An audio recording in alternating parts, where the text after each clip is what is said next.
இருக்கீங்களோ அவர் உங்களை அந்த இடத்துக்கு உயர்த்தக்கூடியவராக இருக்கிறார். இந்த மாலை வேளை நான் ஒண்ணே ஒன்று உங்களுக்கு சொல்றேன், அவருடைய பிரசன்ஸை தேடிக்கிட்டே இருங்க. கர்த்தரை தேடுகிறவர்களுக்கோ ஒரு நன்மையும் அவரை தேடுகிற அந்த அனுபவம், சீக் த லார்ட் அப்படின்றது ஆங்கிலத்தில். அப்படின்னாக்க அவரை தரிசிக்கிறது, அவரை நோக்கி பார்க்கறது, அவருடைய பிரசன்ஸ்ல இருக்கிறது. அவருடைய பிரசன்ஸ்ல இருக்க இருக்க இருக்க உங்களை எதற்காக இந்த உலகத்தில் தேவன் படைத்தாரோ அந்த நோக்கத்தை நிறைவேற்றக்கூடிய உயரத்தில் உங்களை தேவன் உட்கார வைக்கக்கூடியவராக இருக்கிறார். ஹல்லேலூயா. இந்த கர்த்தர் நல்லவர், நீங்கள் வந்தது நல்லது. உங்களோடு கூட தேவன் பேச விரும்புகிறார். சில பேர் என்கிட்ட கடவுள் பேசுவாரா அப்படின்னு சில பேர் கேட்குறாங்க. கடவுளுக்கு பேசுறது ரொம்ப பிடிக்கும். கடவுள் எங்கே பேசுவார்? சில தினங்களுக்கு முன்பாக ஒரு இடத்துல செய்தி கொடுத்தேன். யார் வேண்டுமானாலும் பலி செலுத்தலாம், ஆனால் யார் பலி செலுத்தினால் தேவன் அங்கீகரிப்பாரோ அதுதான் பலி. எல்லாரும் கத்தி எடுத்து கழுத்தை வெட்டலாம், கொலையாயிடும். ஆனால் யார் வெட்டினா அதை கடவுள் அங்கீகரிக்கிறாரோ அதுதான் என்ன பலியாக மாற்றப்படுகிறது. அதே போல் யார் கடவுளிடத்தில் அதிகமாக நெருங்குகிறார்களோ அவர்களோடு கூட தான் தேவன் ஒரு நல்ல உறவு வைக்கக்கூடியவராக இருக்கிறார். அவர்களை தான் தேவன் உயர்த்தக்கூடியவராக இருக்கிறார். ஹல்லேலூயா. ஆமாம். யார் கூட கடவுள் பேசுவார்? யார் கடவுள் சமூகத்தில் வந்து அமர்ந்து என் கூட கடவுள் பேச மாட்டாரா அப்படின்னு சொல்லி எதிர்பார்த்து காத்திருக்கிறாங்க பார்த்தீங்களா, அவங்களோடு கூட தேவன் நிதர்சனமாய் பேசக்கூடியவராக இருக்கிறார். ஹல்லேலூயா. இந்த கடவுள் எனக்கு ரொம்ப பிடிக்குது. இந்த கடவுள் பேசக்கூடியவராக இருக்கிறாரு. வாக்குத்தத்தத்தை அறிக்கை செய்துவிட்டு வார்த்தைகளை கடந்து போகலாம். நன்றி ஆண்டவரே. உபாகமம் 26:19 எடுத்துக்கொள்ளுங்க. எல்லாரும் பைபிளை எடுங்க, அந்த வசனத்தை பாருங்க, அந்த வசனத்தை சொல்லுங்க.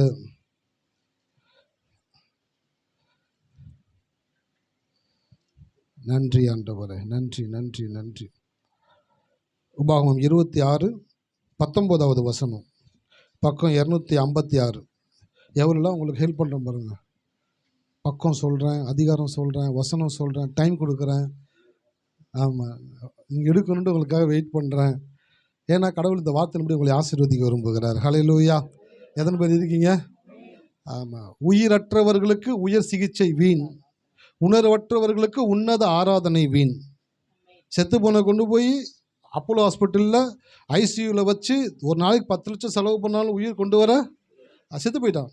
அதே போல் உணர்வற்றவர்களை, அப்படின்னாக்க நம்ம உட்காந்துருக்கிற இடம் எப்படிப்பட்ட இடம்? தேவனுடைய சமூகம், தேவனுடைய பிரசன்ஸ் இருக்குது, தேவனுடைய வார்த்தை இருக்குன்ற அந்த உணர்வு இல்லாமல் இருக்கிறாங்க பார்த்தீங்களா, அவங்களுக்கு உன்னதமான ஆராதனை. தூதர்களே வந்து இந்த இடத்துல டான்ஸ் ஆடினா கூட வச்சுங்களேன், ஏதோ ஒரு ஆவி இருக்க போல், புகமாய் தெரியுது, பனியாக இருக்குமோ. சீசர்கள் படகுல போகும்போது சொன்னாங்க, ஆவேசம் ஆவேசம் என்ன கிடக்க பேயின்றாங்க. ஏய் ஆண்டவர், ஏன்னா ஆண்டவர் இப்படி பேயின்றீங்க? உணர்வற்றவர்கள். இந்த இடத்துல ஏஞ்சல்ஸே வந்து நின்னா கூட சில பேர் சரி பனி போயிடுச்சுனாங்க, சபைக்குள்ளே பனி இருக்குப்பா அப்படின்னு நினச்சிக்கிட்டு இருப்பாங்க. நான் சொல்கிறேன், உணர்வோடு கூட இருங்க. உணர்வற்றவர்களுக்கு தான் தேவன் அவருடைய உள்ளத்தோடு கூட பேசக்கூடியவராகுது. ஹல்லேலூயா. அறிக்கை செய்யலாமா? நான் உண்டு பண்ணின எல்லா சாதிகளை பார்க்கிலும் புகழ்ச்சியிலும் கீர்த்தியிலும் மகிமையிலும் உன்னை சிறந்திருக்கும்படி செய்வேன். ஆமென். நாம் அவரை பார்த்து சொல்ல போகிறோம். நீர் உண்டு பண்ணின எல்லா சாதிகளை பார்க்கிலும் புகழ்ச்சியிலும் கீர்த்தியிலும் மகிமையிலும் எங்களை சிறந்திருக்கும்படி செய்கிறதற்காய் ஸ்தோத்திரம் ஆண்டவரே. ஆமென். ஹல்லேலூயா. ஆமாம், வாக்குத்தத்தன்றது விதை போல. அந்த விதையை சின்ன வயசில் எத்தனை பேர் இந்த விதை விதைச்சிருக்கீங்க? இல்லைன்னா சின்ன ஒரு கன்றுன்னுவாங்க, அந்த சின்ன கண்ணை மண்ணில் ஊண்டி வச்சு வளர்த்துருக்கீங்க? கை தூக்குங்க பார்க்கலாம். சூப்பர். பவானி சிஸ்டர், ராணி சிஸ்டர், மச்சான். ஓகே. அவங்க எல்லாம் என்ன பண்ணுவாங்கனாக்கா, அந்த சின்ன கண்ணை கொண்டு வந்து மண்ணு தோண்டி வச்சுட்டு என்ன பண்ணுவாங்கனாக்கா தண்ணி ஊற்றுவாங்க. அப்புறம் என்ன பண்ணுவாங்கனாக்கா, கொஞ்சம் வளர்ந்தோன்னே கொஞ்சம் சுற்றி மண்ணு கொட்டிட்டு அந்த மண்ணில் தண்ணி ஊற்றுவாங்க. வளரும். கொஞ்சம் வளர்ந்த உடனே மகிழ்ச்சி ஆகிடும். மகிழ்ச்சியான என்ன பண்ணுவாங்கனாக்கா, சின்ன சின்ன முள்ளுகள் எடுத்து கோழி கீழி வந்து கொத்திடக்கூடாதுன்றதுக்காக முள்ளெல்லாம் லைட்டாக பின்னி என்ன பண்ணுவாங்கனாக்கா அதை சுற்றி அப்படியே ஊண்டி வைப்பாங்க. அப்போ இன்னும் கொஞ்சம் வளர்ந்தோன்னு என்ன பண்ணுவாங்கனாக்கா, குச்சி எடுத்து ஊண்டுவாங்க, வேறு எதுவும் தாக்கி அது சேதப்படுத்திடக்கூடாதுன்ட்டு.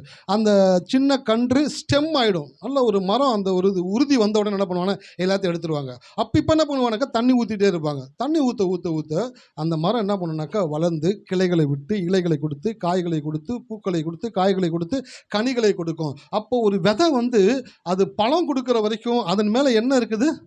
அட்டென்ஷன் இருக்குது, ஒரு கவனத்தோடு கூட இருக்கிறீங்களே. ஸோ ஒரு சின்ன விதையை மரமாக்கி அதுலேருந்து கனியை சாப்பிட்றதுக்கு உங்களுடைய அட்டென்ஷன் எவ்வளோ ரொம்ப முக்கியமாக இருக்குதோ, அதே போல் வாக்குத்தத்தம்ன்றது விதை. இந்த வாக்குத்தத்தை சொல்கிறது மாத்திரம் கிடையாது, இந்த வாக்குத்தத்துக்கு அட்டென்ஷன் கொடுக்கணும், தினந்தோறும் அதை கவனிக்கணும். எல்லா கடையெல்லாம் முதல்ல எழுதி போட்டிருப்பாங்க, என்னை பார். யாரை பார்த்தா யோகம் வரும்? கழுதையை பார்த்தா யோகம் வரும். எங்கே அந்த எடுத்தாங்கன்னு பார்த்தாக்கா பீலையாமை காப்பாற்றிருக்குது கழுதை. ஸோ பீலையாமையே காப்பாற்றிருக்குது, அப்போ நம்மளையும் காப்பாற்றாதா அப்படின்னு சொல்லிட்டு என்னை பார் யோகம் வரும்ன்றாங்க. அதே போல் எதை பார்த்தா யோகம் வரும்? கழுதையை பார்த்தா யோகம் வராது, கர்த்தருடைய வார்த்தையை பார்த்தா யோகம் வரும். அந்த வார்த்தைக்கு அட்டென்ஷன் கொடுக்கணும். இந்த சின்ன விதையை எப்படி அழகாக வளர்த்து பெருசாக்கி அதுலேருந்து கனியை எடுத்து அந்த முதல் கனியை பறித்து அப்படி புசிக்கிறீங்க பார்த்தீங்களா? புசிக்கும் பொழுது அந்த டேஸ்ட்டு உங்களுடைய எல்லா நாடி நரம்புகளிலையும் அப்படியே ஊறும் பொழுது உங்களுக்கு தெரியும், சின்ன விதையிலிருந்து இதை வளர்த்தி இவ்வளோ பெரிய மரமாக்கி அதனுடைய கனியை நான் புசிக்கும் பொழுது அதனுடைய எஃபர்ட்டு, அதனுடைய டேஸ்ட்டு எனக்கு எவ்வளோ மகிழ்ச்சியை கொடுக்குதோ, அதே போல் தான் வாக்குத்தத்தம்ன்றது விதை. இந்த விதையை தினந்தோறும் அட்டென்ஷன் கொடுக்கணும், தினந்தோறும் பார்க்கணும், கவனிக்கணும், சொல்லணும், எதிர்பார்க்கணும், அறிக்கை செய்யணும். இது என் வாழ்க்கையில் நடந்தால் எப்படி இருக்குன்னு யோசித்து பார்க்கணும். அப்படி யோசித்து பார்க்கும் பொழுது தான் அதை வளர பண்ணுறீங்க. அது வளர்ந்து அதனுடைய நன்மைகளை அனுபவிக்கும் பொழுது தான் நீங்கள் சொல்லுவீங்க, எஸ், இந்த வாக்குத்தத்தத்தில் உயிர் இருக்குது. ஹல்லேலூயா. உங்கள் பேஸ்ட்டில் உப்பு இருக்குதான்னு கேட்குறாங்க. நான் சொல்கிறேன், இந்த வாக்குத்தத்தத்தில் உயிர் இருக்குது. ஹல்லேலூயா. இந்த வாக்குத்தத்தத்தில் உயிர் இருக்குது. இந்த வாக்குத்தத்தத்தை சொல்ல சொல்ல சொல்ல உங்களுடைய வாழ்க்கையை தேவன் மாற்றக்கூடியவராக இருக்கிறார். இந்த வாக்குத்தத்தத்தின்படியே கர்த்தர் உங்களை ஒவ்வொருவரையும் ஆசீர்வதிப்பவராக. ஒரு காரியத்தை சொல்லிட்டு அப்படியே வார்த்தைகளை கடந்து போகிறேன். வெற்றியே அடைகிற பிள்ளைகளும் இல்லை, தோல்வியே அடையாத பெற்றோர்களும் இல்லை. எல்லா பெற்றோரும் என்ன நினைக்கிறாங்கன்னாக்கா, பிள்ளை எதுலையுமே தோக்கக்கூடாது, பிள்ளை எல்லாத்துலேயும் ஃபஸ்ட்டு வரணும், எல்லாத்துலேயும் ஜெயிக்கணும், எதுலையும் விட்டுறக்கூடாது, எல்லாத்துலேயும் ஃபஸ்ட்டு வரணும், ஜெயிக்கணும், மேலே வரணும். ரொம்ப ஓகே, சந்தோஷம்தான், அப்படி தான் நினைக்கணும்.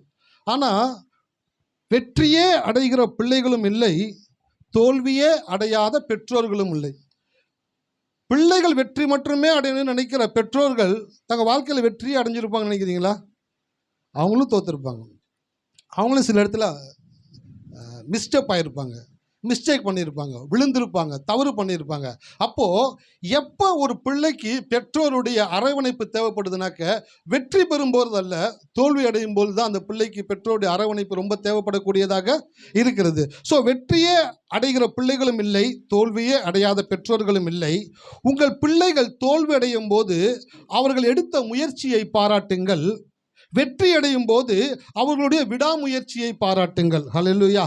எப்படினாலும் உங்கள் பிள்ளைங்களை நீங்கள் பாராட்டி தான் ஆகணும். வேறு யார் பாராட்டுவா? உங்கள் பிள்ளைய பக்கத்தில் இருக்கவங்க வந்து பாராட்டுவாங்களா?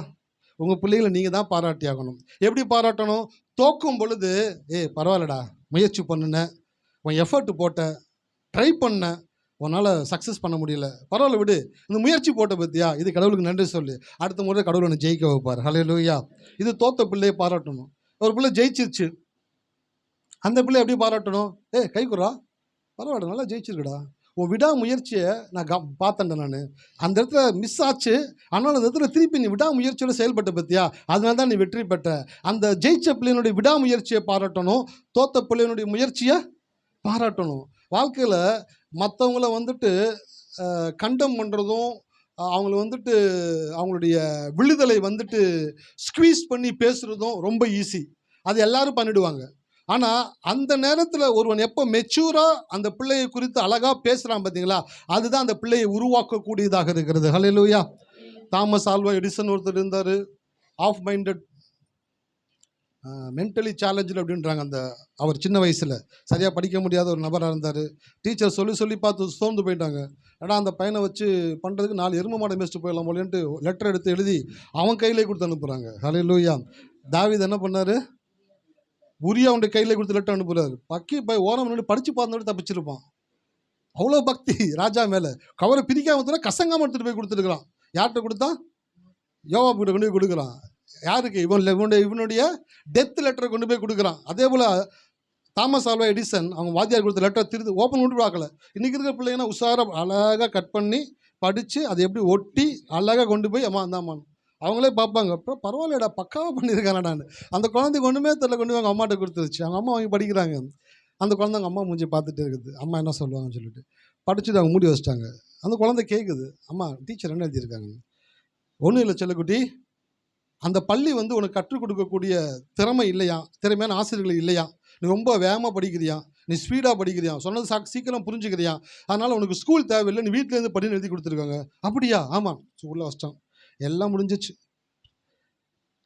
அந்த லெட்டரில் என்ன எழுதியிருக்குன்றது அம்மா அன்றைக்கி அந்த பிள்ளைகிட்ட சொல்லியிருந்தாங்கனாக்க அந்த குழந்தை என்ன இருக்கும், உடஞ்சி போய் உட்காந்துருக்கும். ஆனால் அந்த அம்மா எதுவுமே சொல்லலை, மூடி உள்ளே வச்சுட்டு அந்த குழந்தைக்கு நல்லா படிக்க சொல்லி கொடுத்து கற்றுக் கொடுத்து, இன்னும் எத்தனை வருஷம் ஆனாலும் அவருடைய பேரை மறக்க முடியுமா? ஆமாம், கரண்ட்டை யூஸ் பண்ணுற வரைக்கும் அவர் பேர் நம்ம நினச்சிக்கிட்டே தான் இருக்கும். ஸோ அவர் தாயினுடைய வார்த்தை தோல்வி அடைந்த பிள்ளையை கூட ஒரு உலகத்தின் சிறந்த வெற்றியாளராய் மாற்ற முடியும் என்றால் அது விசுவாசம் உள்ள வார்த்தைக்குள் அடங்கி இருக்கிறது. ஹல்லேலூயா. அதனால் உங்கள் பிள்ளைங்களை பார்க்கும் பொழுதுலாம் தோத்த உடனே சொல்லாதீங்க, அப்பா அம்மாலேயே நீயும் தோத்துக்கிட்டே இருறா, அவரையும் கூட வலிச்சுக்கிறது. அவர் எதில் தோத்தான்னு இவங்களுக்கு தெரியவே தெரியாது. இதுதான் துணைக்கு ஒரு ஆளை கூட்டுக்கிறது. உங்கள் அப்பா போலே நீ ஒன்றுலையும் ஜெயிக்காத, தோத்துக்கிட்டே இருந்துவாங்க. நான் சொல்கிறேன், நீ ஏசப்பா போலடா, நீ ஜெயிப்ப, டேய் நீ சிறப்பாக வருவடா அப்படின்னு சொல்லி அந்த பிள்ளைக்கு நீ கற்றுக் கொடுக்கும் பொழுது அந்த பிள்ளை சிறந்த பிள்ளையாய் வரக்கூடியதாக இருக்குது. ஹல்லேலூயா. எத்தனை பேர் இருக்கீங்க? கர்த்தர் நல்லவர் பாருங்களேன். கற்றுறதெல்லாம் கற்றுக் கொடுக்குறார், நம்மளை உருவாக்குகிறார். சபை வந்து நம்மளை உருவாக்குகிற இடம். ஏதோ வந்துட்டு ஒரு செர்மன் கேட்டுட்டு ஒரு நோட்ஸ் எடுத்துட்டு வந்தாச்சு, அட்டெண்டன்ஸ் போட்டாச்சு, கேட்டுச்சு போட்டாச்சுன்னு கிடையாது. உங்களை உருவாக்குகிற இடம். ஹல்லேலூயா. உங்களை உருவாக்குகிறார். கடவுளுக்கு நன்றி சொல்லுங்கள். இப்படிப்பட்ட காரியங்கள் வெளியே யாருக்கும் கிடையாது. எப்படி பிள்ளைகளை வளர்க்கணும், பிள்ளைகள் பேரண்டிங் அப்படின்னு ஆங்கிலத்தில் ஒரு புத்தகமே நிறைய பேர் எழுதியிருக்காங்க. பேரண்டிங் அப்படின்னாக்கா பிள்ளைங்களை எப்படி வளர்க்குறதுன்னு சொல்லிட்டு. ஆனால் பைபிளில் பார்த்தீங்கன்னாக்கா அநேக காரியங்களை கடவுள் எழுதி வச்சிருக்கிறாரு. அது ஒரு மனிதன் படிக்க படிக்க அவன் ரொம்ப சூப்பராக மாறிடுவான், அவனும் மாறிடுவான், எல்லாத்தையும் புரிஞ்சுக்க ஆரம்பிச்சிடுவான், பிள்ளைங்களை சிறப்பாக வளர்க்க ஆரம்பிச்சிடுவான், ஒரு சிறந்த மனிதனாய் மாறக்கூடியவனாக இருக்கிறான். அதனால தான் வேதத்தை படிங்கன்னு சொல்கிறோம். ஹல்லேலூயா. ஸோ வேதத்தை படிங்க, கர்த்தர் பேசுவாராக. இந்த வாக்குத்தத்தத்தின்படி கர்த்தர் உங்களை ஆசீர்வதிப்பார். தொடர்ந்து வார்த்தைக்கு நிறைய கடந்து போகலாம். எடுத்தவர்கள் வாசிப்போம். சங்கீதம் 103:5. நன்மையினால் வாயை திருப்தியாக்குகிறார், கழுகுக்கு சமானமாய் வயது திரும்ப வாழ வயது போல் ஆகிறது. கழுகுக்கு சமானமாய் உன் வயது திரும்ப வாழ வயது போல் ஆகிறது. அப்படின்னாக்கா ரினியூவிங் யுவர் ஏஜ், அப்படின்னாக்கா உங்களோட வயதை புதுப்பித்து கொண்டே இருக்கிறது. எத்தனை பேர்த்துக்கு ஒரு 10 வருஷத்துக்கு முன்னாடி போன ஒரு இளமையோ ஒரு பேலனோ இருந்தால் நல்லா இருக்குன்னு நினைக்கிறீங்க? ஹல்லேலூயா. நான் விரும்புகிறேன் என்னோட 20 வயசில் எனக்கு இருந்த பேலன் கர்த்தர் கொடுப்பாருமா, கர்த்தர் கொடுப்பார். அவங்களோட ஆயுசு நாட்களை ரெட்டிப்பாக்குவார். உங்களுடைய உறுப்புகள் எல்லாம் வந்து ரொம்பவும் ஆக்டிவாக மாறும். கர்த்தர் உங்களுக்கு நீண்ட ஆயுசு நாட்களை கொடுப்பாரு. ஹல்லேலூயா. ஆமாம், கர்த்தருடைய சமூகத்தில் அவர் வெக்கம் இல்லாமல் ஐயா எனக்கு வேணும் ஏன்னு சொல்கிறாங்க பார்த்தீங்களா, அதை தேவன் பார்க்கிறார். ஹல்லேலூயா. ஆமாம், எங்கே வேணாலும் வெக்கப்படுங்க, கூச்சப்படுங்க. என்ன மாதிரி வெக்கப்பட்டு கூச்சப்படுற ஆள் இந்த உலகத்தில் கிடையவே கிடையாது. அப்படி வெக்கப்பட்டு கூச்சப்படுற என்னை கடவுள் இங்கே நின்று பிரசங்க வச்சிருக்கிறாருனாக்க நான் கர்த்தருக்கு நன்றி சொல்கிறேன். ஹல்லேலூயா. தேவ சமூகத்தில் கூச்சப்படாமல் வெக்கப்படாமல் கரங்களை உயர்த்தி ஐயா எனக்கு வேணுயா, அதுக்காக ஜெபம் பண்ணுங்க அப்படின்னு சொல்லி கேட்டிங்கன்னு வச்சுங்களேன், அதன்படியே தேவன் உங்களுடைய வாழ்க்கையில் செய்யக்கூடியவராக இருக்கிறார். ஹல்லேலூயா. கழுகுக்கு சமானமாக வயது திரும்ப. ஆமாம், கழுகு குறித்து பேசிகிட்டே வரேன். கழுகு அதிக உயரத்தில் பிறக்கும், கழுகு கூர்மையாக பார்க்கும். போன வாரத்தில் ஒன்று பேச ஆரம்பித்தேன். கழுகு வந்து செத்த உயிரினத்தை பார்க்காமல் உயிரோடு இருக்கிற உயிரினத்தை வேட்டையாடி உண்ண விரும்புமா. ஏன் அப்படின்னாக்க அதுக்குள்ளே இருக்கிற வீரியத்தை வந்து என்ன பண்ணுனாக்கா இன்க்ரீஸ் பண்ணுறதுக்காக அந்த ஸ்டெப்ஸ் எடுக்க ஆரம்பிக்குமா. அப்போ கழுகு எதை எண்ணாமல் இருக்கும், எதை எண்ணும். சில காலம் ஒரு இடத்துல பேசிட்டு கடந்து போக போகிறேன். கழுகு செத்த உயிரினத்தை எண்ணாமல் உயிருள்ள உயிரினத்தின் மேல் எண்ணமாயிருக்கும். எண்ணாது எண்ணமாயிருக்கும். ஆங்கிலத்தில் தமிழில் 2 வார்த்தை ஒரே மாதிரி வருது, ஆங்கிலத்தில் டிஃப்ரெண்ட்டான வார்த்தை கொடுத்துருக்காங்க. கழுகு செத்த உயிரினத்தை எண்ணாது அப்படின்னாக்கா அன்கன்சிடர்டு, அப்படின்னாக்கா அதை சட்டை பண்ணாது, அதை மதிக்காதுன்னு அர்த்தம். இன்னொரு பக்கம் கழுகு உயிருள்ள உயிரினத்தின் மேல் எண்ணமாக இருக்கும் அப்படின்னாக்கா அட்டென்டிவ், அப்படின்னாக்கா நோட்டீஸ்டு, அட்டென்ஷன். அப்போ கழுகு உயிருள்ள உயிரினத்தின் மேல் அட்டென்ஷனாக இருக்குமா, அட்டென்டிவாக இருக்குமா. ஹல்லேலூயா. எத்தனை பேர் இருக்கீங்க? அட்டென்டிவாக இருக்குமா. அப்படின்னாக்க அந்த உயிரினத்தை பார்த்து அதை வேட்டையாடி அதை பிதித்து அதை தூக்கி கொண்டு வந்து அதை சாப்பிடும் பொழுது அதுக்கு ஒரு பெரிய மகிழ்ச்சி இருக்குமா. ஏன்னாக்க அதற்குள்ள இருக்கிற வீரியத்தை இன்க்ரீஸ் பண்ணக்கூடிய ஒரு ஆக்டிவிட்டியில் அது இறங்கினபடியினால தான் செத்ததை கன்சிடர் பண்ணாமல் உயிரோடு இருக்கிறது மேல் அட்டென்ஷன் வச்சு அதை பிடிச்சி அதை சாப்பிடுமா. ஸோ போன வாரம் காமிச்சேன் ஜல்லிக்கட்டு, எதற்கு ஜல்லிக்கட்டு நடத்தப்படுகிறது உங்களுக்கு சொல்லிக் கொடுத்தேன். அடுத்து வந்து கழுகு ஏன் செத்ததை சாப்பிடாமல் உயிரோடு இருக்கிறத சாப்பிடுறதை கற்றுக் கொடுத்தேன். மூன்றாவது, எதுக்கு ஆபிரகாம் தன் சரீரம் செத்து போனதை எண்ணாமல் கடவுளுடைய வார்த்தையை எண்ணுகிறபடினாலே அவன் திரளான சான்றுகளுக்கு தகப்பனான் என்று சொல்லி 3 காரியங்கள் இடத்துல போன வாரத்தில் பேசினேன். இந்த வாரம் ஒரு காரியத்தை உங்கள் இடத்துல பேசுகிறடி கடந்து போகிறேன். எடுத்து வாசிக்கலாம். ரோமர் 4 18. எல்லாரும் எடுத்துக்கோங்க. எல்லாம் அந்த வசனத்தை கவனிக்கணும். நீங்கள் வீட்டில் போய் படிக்கணும்.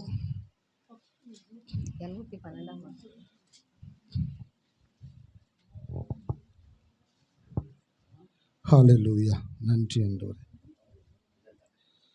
18வது வசனத்தை வாசிப்போம். உன் சந்ததி இவ்வளவாய் இருக்கும் என்று சொல்லப்பட்டபடியே நான் அநேக ஜாதிகளுக்கு தகப்பனாவதை நம்புவதற்கு ஏதுவில்லாது இருந்தும் அதை நம்பிக்கையோடு விசுவாசித்தான்.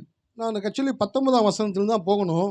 ஆனால் நான் செய்தி எடுக்கும் பொழுது 18ஆம் வசனத்தை கொஞ்சம் ஃபோக்கஸ் பண்ணணுன்னு விருப்பப்பட்டேன். ஏன் அப்படின்னாக்க, அங்கு சில காரியங்களை தேவன் எழுதி வைத்திருக்கிறார். உன் சந்ததி இவ்வளவா இருக்கும் என்று சொல்லப்பட்டபடியே தான் அநேக சாதிகளுக்கு தகப்பனாவதை. அப்படின்னாக்க கடவுள் அவன்கிட்ட வந்து சொல்கிறாரு, ஆபிரகாம நீ உனக்கு ஒரு பிள்ளை வேணும்னு கேட்டுக்கிட்டு இருக்கடா.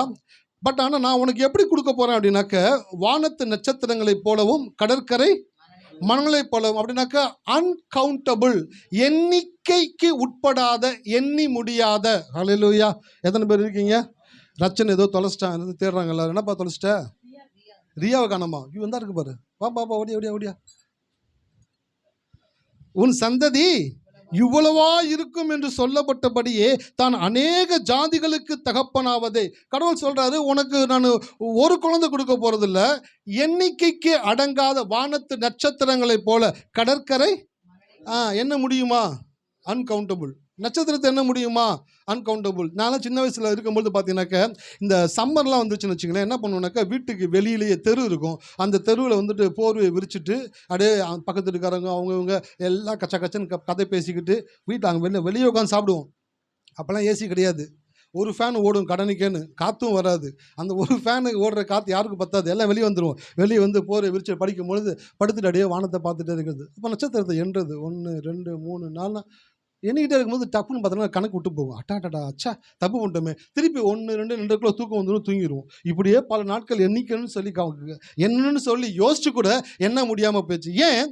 நட்சத்திரத்தை நீங்கள் இருக்கிற இடத்திலிருந்து எண்ண முடியும், ஆனால் உலகம் முழுவதிலும் இருந்து நீங்கள் பார்க்கக்கூடிய இடத்திலே வானத்திலே நிறைந்திருக்கிற நட்சத்திரத்தை உங்களால் எண்ணவே முடியாது. அப்போ கடவுள் எப்படி பார்க்குறாரு அப்படின்னாக்கா, மனிதன் வந்து எப்படி பார்க்குறான் அப்படின்னாக்கா, ஒன்றா பார்ப்பான். ஆனால் கடவுள் ஒன்றை ஒரு கோடியாய் பார்க்கக்கூடியவராக இருக்கிறார். ஹல்லேலூயா. அப்போ ஆபிரகாம்கிட்ட சொல்கிறாரு, கடற்கரை மணலைப் போல வானத்து நட்சத்திரங்களைப் போல உனக்கு நான் என்ன பண்ண பிள்ளைகளை கொடுப்பேன்னு சொல்கிறாரு. கடவுள் பார்த்தீங்கன்னாக்கா, ஒரு விதைக்குள் ஒரு அடர்ந்த காட்டை பார்க்கிற தேவன், ஒரு மனிதனுக்குள் இருந்து திரள் கூட்டத்தை பார்க்கிற தேவன். எத்தனை பேருக்கு புரியுது? ஆமாம். உங்கள்கிட்ட நான் ஒரு விதையை கொடுத்தேனாக்கா, நீங்கள் அதை எப்படி பார்ப்பீங்க? 1 அப்படின்னு தான் பார்ப்பீங்க. ஆனால் கடவுள் அதை எப்படி பார்ப்பார் தெரியுங்களா? இந்த ஒரு விதையை பார்க்கும் பொழுது ஜூம் பண்ணி பார்ப்பார். எப்படி ஜூம் பண்ணி பார்ப்பார்? 2 விஷயம் இருக்குது. ஒன்று, மைக்ரோஸ்கோப்னு ஒன்று இருக்குது. தெரியுமா உங்களுக்கு? நீங்கள் பிளட் டெஸ்ட்லாம் கொடுத்தீங்கன்னு வச்சிங்களேன், அந்த மைக்ரோஸ்கோப் வச்சு என்ன பண்ணுவாங்க, டெஸ்ட் சாம்பிள்ஸ், பிளட் சாம்பிள்ஸை டெஸ்ட் பண்ணுவாங்க. அப்படியே கூர்ந்து பார்ப்பாங்க. கூர்ந்து பார்க்க அப்படியே பக்கத்தில் போய் அந்த செல்லில் இருக்கக்கூடிய பாக்டீரியா என்னன்றதை கண்டுபிடிப்பாங்க. அது மைக்ரோஸ்கோப், உத்து பார்க்கறது. 2வது ஒன்று இருக்குது, டெலஸ்கோப். அது என்னன்னாக்கா, தூரத்தில் இருக்கிறத பக்கத்தில் பார்க்கறது. இது பக்கத்தில் இருக்கிறத ரொம்ப ஆழமாக போய் பார்க்கறது, அது தூரத்தில் இருக்கிறத கிட்ட பார்க்கறது. அப்போ மனுஷன் எப்படி பார்க்குறான்னாக்க, பார்க்கும் பொழுது 1 அப்படின்ட்டு பார்க்குறான். அவனுக்கு தெரிஞ்சதெல்லாம் 1 தான், தப்பு கிடையாது, 1 தான் பார்ப்பான் அவன். ஆனால் கடவுள் அதை எப்படி பார்க்குறாருனாக்க, ஒரு கோடியை போல பார்க்குறார். ஒரு விதையை கையில் கொடுத்தோன்னு நீங்கள் வாங்கினா ஒரு விதையாக பார்ப்பீங்க. ஆனால் கடவுள் அதை வாங்கணும்னு எப்படி பார்ப்பார்னாக்க, ஒரு அடர்ந்த காடு, அந்த விதைக்குள் மறைந்து இருக்கிறதை தேவன் பார்க்கக்கூடியவராக இருக்கிறார். ஹல்லேலூயா. எத்தனை பேர் இருக்கீங்க? அதனால தான் 2 துட்டை ஒரு ஏழை விதையை வந்து என்ன போட்டான்? காணிக்கையாக போட்டா. அது எல்லாரும் வந்து ரொம்ப அற்பமாக பார்த்தாங்க. ஆனால் கடவுள் எப்படி பார்த்தா தெரியுங்களா? அந்த 2 துட்டை பார்க்கும் பொழுது அது அவளுடைய ஜீவனத்துக்கு உண்டானது, அவருடைய பசியை ஆற்றக்கூடியது, அவருடைய தேவைகளை சந்திக்கக்கூடியது. அந்த 2 துட்டுக்குள் அவருடைய நம்பிக்கை இருக்குது, அவருடைய எதிர்பார்ப்பு இருக்குது, அவருடைய செலவினங்கள் இருக்குது. எல்லாவற்றையும் இயேசு பார்த்தபடியினால தான் சொன்னார், இவர்கள் எல்லாரிலும் இவள் அதிகமாய் போட்டாள். ஹல்லேலூயா. எல்லாரும் கொண்டு வந்து காணிக்கப்பட்டுல சலசலன்னு கொட்டுறானுங்க. சவுண்டு காதை கிழிக்குது. இந்த அம்மா 2 காசை கொண்டு வந்து போடுது. இயேசு காணிக்கப்பட்டுக்கிட்டு இருந்து கமெண்ட்ரி கொடுக்குறாரு, இவர்கள் எல்லாரை காட்டிலும் இவள் அதிகமாய் போட்டாள். ஏன்னாக்க எல்லாரும் 100 வச்சுருந்தாங்க, அதில் 2 போட்டாங்க. இவகிட்ட இருந்ததே 2 தான். அந்த 2ஐயும் கடவுளுக்காக கொடுத்தா பார்த்தீங்களா? கொடுக்கும் பொழுது இயேசு பார்க்குறார், ஸ்கேன் பண்ணுறார், இல்லைன்னு ஸ்கேன் பண்ணுறாரு. ஸ்கேன் பண்ணும்போது தெரியுது அந்த 2 துட்டுக்குள்ள அவளுடைய நம்பிக்கை, அவளுடைய எதிர்பார்ப்பு, அவளுடைய பணம், அவளுடைய தேவை, அவளுடைய பொருளாதாரம், அவளுடைய உணவு, அவளுடைய எல்லா காரியமும் அந்த 2 துட்டுக்குள்ள இருக்கிறதை தேவன் பார்க்கக்கூடியவராக இருந்தார். அதனால தான் சொன்னார், இவள் எல்லாரை காட்டிலும் இவள் அதிகமாய் போட்டாள். அப்போ ஒரு விதைக்குள்ள ஒரு அடர்ந்த காட்டை பார்க்கிற தேவன் நம்மளுடைய தேவன்.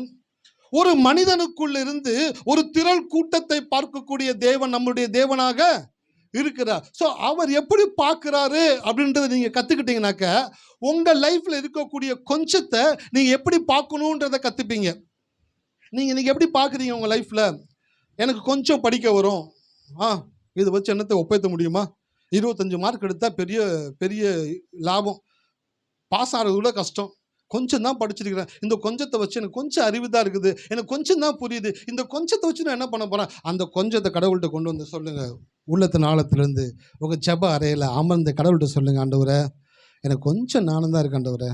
சாலமோன் கேட்டார்ல, ஆண்டவரே உனக்கு என்ன வேணும்னு கேட்கும் பொழுது, இவ்வளோ ஜனங்களை நியாயம் விசாரிக்கிறதுக்கு நான் சிறு பிள்ளையாக இருக்கிறேன், எனக்கு ஞானத்தை கொடுங்க ஆண்டவரே அப்படின்னு சொல்லி கேட்ட உடனே இந்த உலகத்திலேயே எவனுக்கும் இல்லாத பெரிய ஞானத்தை தேவன் சாலமோனுக்கு கொடுத்தார். ஹல்லேலூயா. அப்படி பிள்ளைங்க போய் தேவ சமூகத்தில் இந்த கொஞ்சத்தை வச்சு ஜெபம் பண்ணும் பொழுது அந்த கொஞ்சத்தை அந்த பிள்ளைகள் எப்படி பார்க்கும்படி தேவன் செய்வார் என்றால், அவர்கள் பள்ளியிலேயே, கல்லூரியிலேயே, இந்த மாநிலத்திலேயே, மாவட்டத்திலேயே, இந்த இந்திய தேசத்திலேயே ஒரு சிறந்த மாணவர்களாக விளங்கக்கூடிய ஆற்றலை அந்த கொஞ்சத்துக்குள்ள தேவன் வைத்திருக்கிறார். ஹல்லேலூயா. எத்தனை பேர் இருக்கீங்க? அதனால பிள்ளைங்க வந்துட்டு 30 மார்க் எடுத்தோன்னு திட்டாதீங்க. அந்த பிள்ளைகிட்ட சொல்லுங்க, பரவாயில்லடா முயற்சி பண்ணியிருக்கிறியா, இது போய் ஜெபம் பண்ணு, ஆண்டவர் சமூகத்தில் உட்காந்து ஆண்டவர்கிட்ட சொல்லு, ஆண்டவரே கொஞ்சம் தான் இருக்கு ஆண்டவரே, இந்த கொஞ்சத்தை பெருக பண்ணுங்க. இயேசு இந்த பூமியில் இருந்த பொழுது 5 மீனையும் 5 அப்பத்தையும் எத்தனை மீனை கொண்டு போனாங்க? 2 மீனை கொண்டு போய் அவர்கிட்ட கொடுத்தாங்க. இது என்னத்துக்கு? சீசர்கள் பார்த்தாங்க, இதை பேசாம நம்மளே சாப்பிட்டு போயிருக்கலாம், இது கொண்டு இவர்கிட்ட கொடுத்து இவர் என்ன பண்ண போறான்னு தெரியல, பத்தியாக போடுவார் போல, சின்ன சின்ன பீஸா போட்டு போட்டு போட்டு யாருக்கு கொடுக்க போறாரு? மனுஷன் மைண்ட் அப்படி தான் யோசிக்கும் பாருங்களேன். கடவுள் எப்படி யோசிச்சா தெரியுங்களா? கொண்டு வரான்னு கூட்டு வானத்தை அண்ணாந்து பார்த்து ஆசீர்வைத்து கொடுங்கன்னாரு. அந்த 5க்குள்ள தான் அந்த 5000 பேருக்கு வேண்டிய உணவையும் தேவன் வைத்திருந்தார். ஹல்லேலூயா. சார், அற்புதன்றது ஒன்றுமே வெளியில் கிடையாது சார், உங்களுக்குள்ளே தான் தேவன் அற்புதத்தை வைத்திருக்கிறார். உங்ககிட்ட என்ன இருக்குதோ அதுலேருந்து தேவன் உங்களை ஆசீர்வதிக்கக்கூடியவராக இருக்கிறார். உங்கள் வீட்டில் கொஞ்சம் தான் பணம் இருக்குதா? இதை வச்சு என்னத்தை பண்ணுறது? கடன் அடிக்கிறதா, வாடகை கொடுக்குறதா, ஃபீஸ் கட்டுறதா?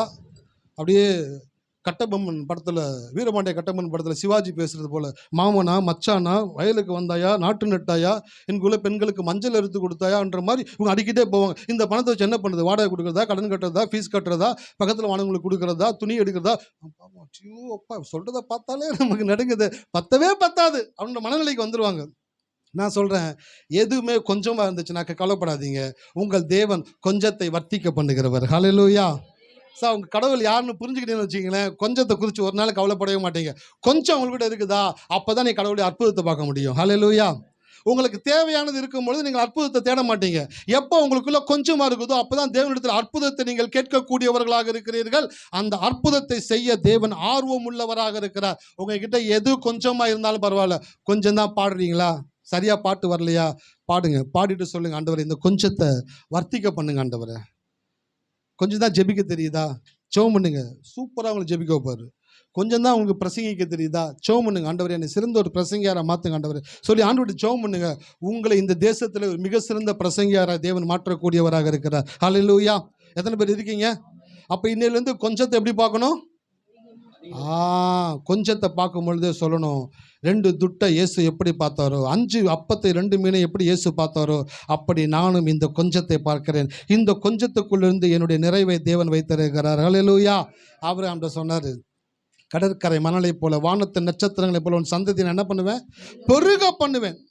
கொஞ்சத்தை கொஞ்சமாய் பார்க்கிறவர்கள் பெருகுவதில்லை, கொஞ்சத்தை திரளாய் பார்க்கிறவர்கள் குறுகுவதில்லை. எத்தனை பேருக்கு புரியுது?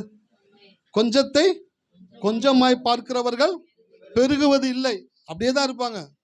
இன்னும் 25 வருஷம் கழிச்சு வந்து கேட்டால் கூட சரி, அதே பாடிட்டு இருப்பாங்க, அதே புராணத்தை பாடிக்கிட்டே இருப்பாங்க. ஏன்னா இவங்க கொஞ்சத்தை கொஞ்சமாக பார்க்குறவங்க. கொஞ்சத்தை திரளாய் பார்க்கிறவர்கள் குறுகுவதில்லை. உங்ககிட்ட என்ன கொஞ்சம் இருந்தாலும் பரவாயில்ல, அந்த கொஞ்சத்தை எடுத்து விசுவாசத்தோடு சொல்லுங்க, என் தேவன் இந்த கொஞ்சத்தை திரளாய் பெருக பண்ணக்கூடியவராக இருக்கிறார் என்று சொல்லும் பொழுது உங்களுக்குள்ளிருந்து அந்த பொறுக்கத்தை தேவன் உண்டாக்கக்கூடியவராக இருக்கிறார்.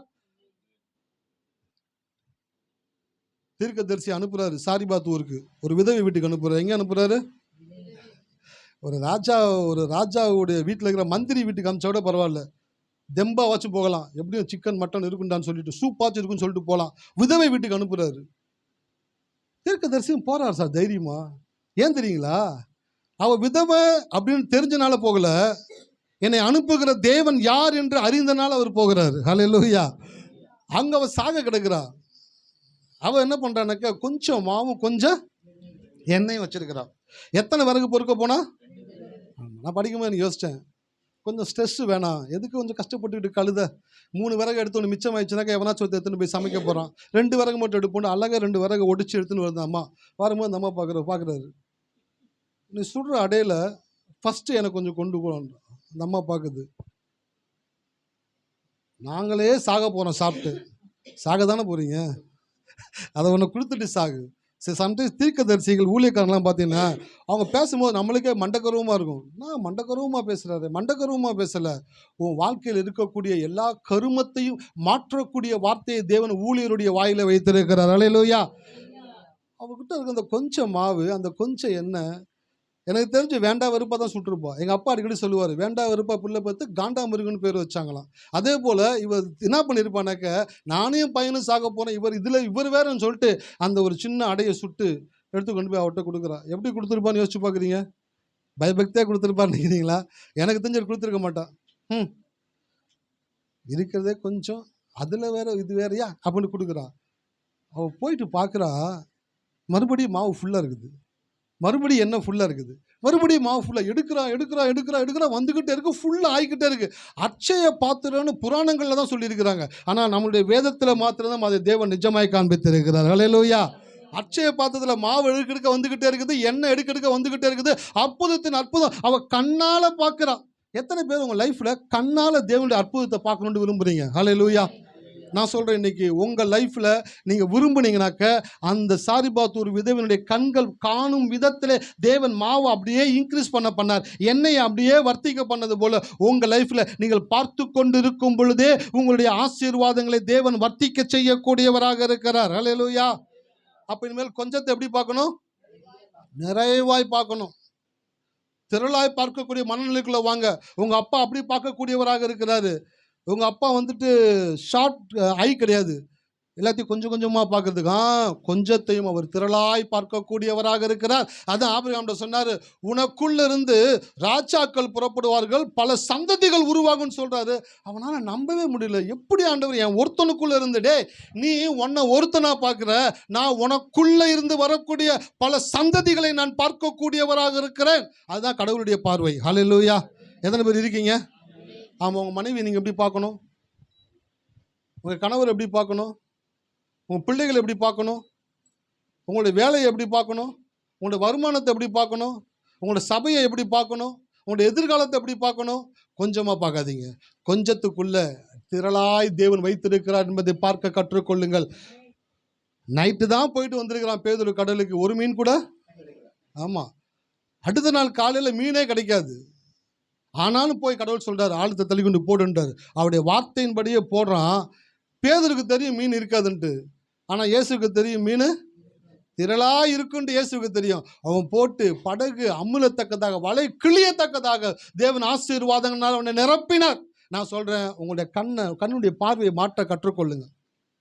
உங்கள் வீட்டுக்கார் கொஞ்சமாக சம்பாதிக்கிறாரா, இந்த கொஞ்சத்தை வச்சு என்ன பண்ணுறதுன்னு தயவுசெய்து யோசிக்காதீங்க. கடவுளுடைய கண்ணோட்டத்தில் பாருங்கள். அந்த பணத்தை வாங்கி சொல்லுங்கள், இயேசுவின் நாமத்தினாலே இதை நிறைவாய் மாற்றி திரளாய் வர்த்திக்க பண்ணி என்னுடைய போதுமானதற்கும் அதிகமானதை நீர் கொடுக்க பண்ணுகிறதற்காய், கிடைக்க பண்ணுகிறதற்காய், மீதம் எடுத்து வைக்க பண்ணுகிறதற்காய், நான் சேமிக்கத்தக்கதாக இந்த பணங்களை என் தேவன் ஆசீர்வதிக்கிறதற்காக நன்றி என்று சொல்லி நீங்கள் உணர்வோடு சொல்லும் பொழுது அந்த கொஞ்சத்தை தேவன் வர்த்திக்க செய்யக்கூடியவராக இருக்கிறார். ஹல்லேலூயா. இந்த மாலை வேளை கர்த்தர் உள்ளத்தில் பேசி கொண்டிருக்கிறார். உங்களுடைய பார்வையை மாற்றுங்க. எதையும் கொஞ்சமாக பார்க்காதீங்க. கொஞ்சத்தையும் பெரிய மனநிலையோடு, பெரிய திருப்தியோடு கூட, நன்றி உள்ள இருதயத்தோடு கூட நிறைவாய் பார்க்க கற்றுக்கொள்ளுங்கள். அப்படி ஆபிரகாம் பார்த்தபடினால தான் தேவன் அவனை ஆசீர்வதிக்கக்கூடியவராக இருந்தார். அடுத்த ஒரு காரியத்தை அப்படியே வாசிங்க, 18 கடைசி. ஜாதிகளுக்கு தகப்பனாவதை நம்புவதற்கு ஏதுவில்லாதிருந்தும் அதை நம்பிக்கையோடு விசுவாசித்தான். நம்புவதற்கு ஏதுவில்லாதிருந்தும் அதை நம்பிக்கையோட விசுவாசித்தான். ஆமா, எல்லாரும் எனக்கு கவருங்களேன். இந்த வசனத்துல நம்பிக்கைனா என்ன, விசுவாசம்னா என்ன அப்படின்றது ரொம்ப அழகாக எழுதப்பட்டிருக்குது. நானும் பலமுறை இந்த வசனத்தை படிச்சிருக்கிறேன். ஆனால் அதுக்குரிய காரியங்களை நான் யோசிக்கல.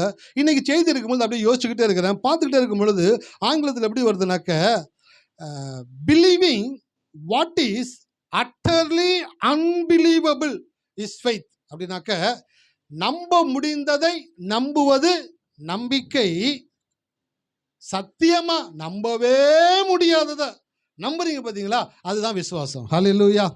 எத்தனை பேருக்கு புரியுது தெரியல, நான் உங்களுக்கு புரிய வைக்க முயற்சி பண்ணுறேன். நம்ப முடிஞ்சதை நம்புறது நம்பிக்கை.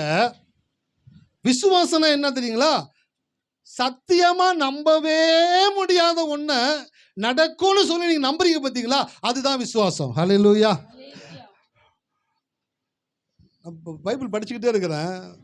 படிச்சுட்டே இருக்கும்போது உள்ளத்துலேருந்து கடவுள் பேசிக்கிட்டே இருக்கிறார். அப்படியே ஆண்டவரே, நம்ப முடிஞ்சதை நம்புனா நம்பிக்கை, நம்பவே முடியாததை, அதாவது யாருனாலும் நம்பவே முடியாது, நம்பவே முடியாத ஒன்றை யார் ஒருத்தன் துணிஞ்சு நம்புறானோ அதுதான் என்னதுங்க, விசுவாசம். அப்போ இன்னைக்கு உங்கள் லைஃப்பில் எதெல்லாம் நடக்காமலே இருக்குது, எதெல்லாம் கிடைக்காமையே இருக்குது, கிடைக்கிறத நம்புனீங்கன்னா அது நம்பிக்கை, கிடைக்கவே கிடைக்காது, நடக்கவே நடக்காது. தமிழில் சொல்லுவாங்க, உங்கள் ஒப்புரான சத்தியமாக சொல்கிறேன், நடக்கவே நடக்காதுன்னு சொல்லுவாங்கள்ல, அந்த மாதிரி நான் சொல்கிறேன், நடக்கவே நடக்காது, சாத்தியமே இல்லை சார், இதுக்கப்புறம் வாய்ப்பு கிடையாது சார் அப்படின்னு சொல்கிறாங்க பார்த்தீங்களா. அந்த நேரத்தில் ஒரு மனிதன் கடவுள் செய்வார் அப்படின்னு நம்புறான் பார்த்தீங்களா, அதை தான் தேவன் விசுவாசமாய் கருதக்கூடியவராக இருக்கிறார். அல்லேலூயா. இன்னும் பச்சையாக சொல்லணுன்னாக்க கடவுள் அதை தான் பக்தின்னு சொல்கிறார். நிறைய பேருக்கு பக்தினா என்னன்னு தெரியல, கடைசியில் எழுதிட்டு வந்துருக்கிறேன். உங்களை வருத்தி கொள்வதல்ல பக்தி, உங்களை திருத்திக் கொள்வதே பக்தி. எத்தனை பேருக்கு புரியுது? உங்களுக்கு சொல்லணுன்றதுக்காக நான் ரொம்ப யோசிக்கிறேன், ரொம்ப டைம் பிடிக்குது, நிறைய காரியங்களை யோசிச்சு அந்த வார்த்தைகளை எடுத்துக்கொண்டு வந்து செலக்ட் பண்ண நேரத்தில் போட வேண்டியதாக இருக்குது. எது பக்தி? உங்கள் உடலை வருத்தி கொள்வது அல்ல பக்தி, உங்கள் குணத்தை திருத்திக் கொள்வதே பக்தி. இப்போ கடவுள் எதை பக்தின்றாரு? பக்தியினுடைய உச்சம் எது தெரியுங்களா? நீங்கள் 50 நாள் உபவாசம் இருக்கிறது, முட்டிங்கால்லே நடந்து போகிறது, உருண்டு போகிறது, பச்சை தண்ணி பல்லப்படாமல். அன்றைக்கி ஒரு நாள் ஒரு சபையில் போய் உட்காந்துருக்கிறேன், எல்லாத்துக்கும் சிக்கன் பிரியாணி கொடுத்தாங்க.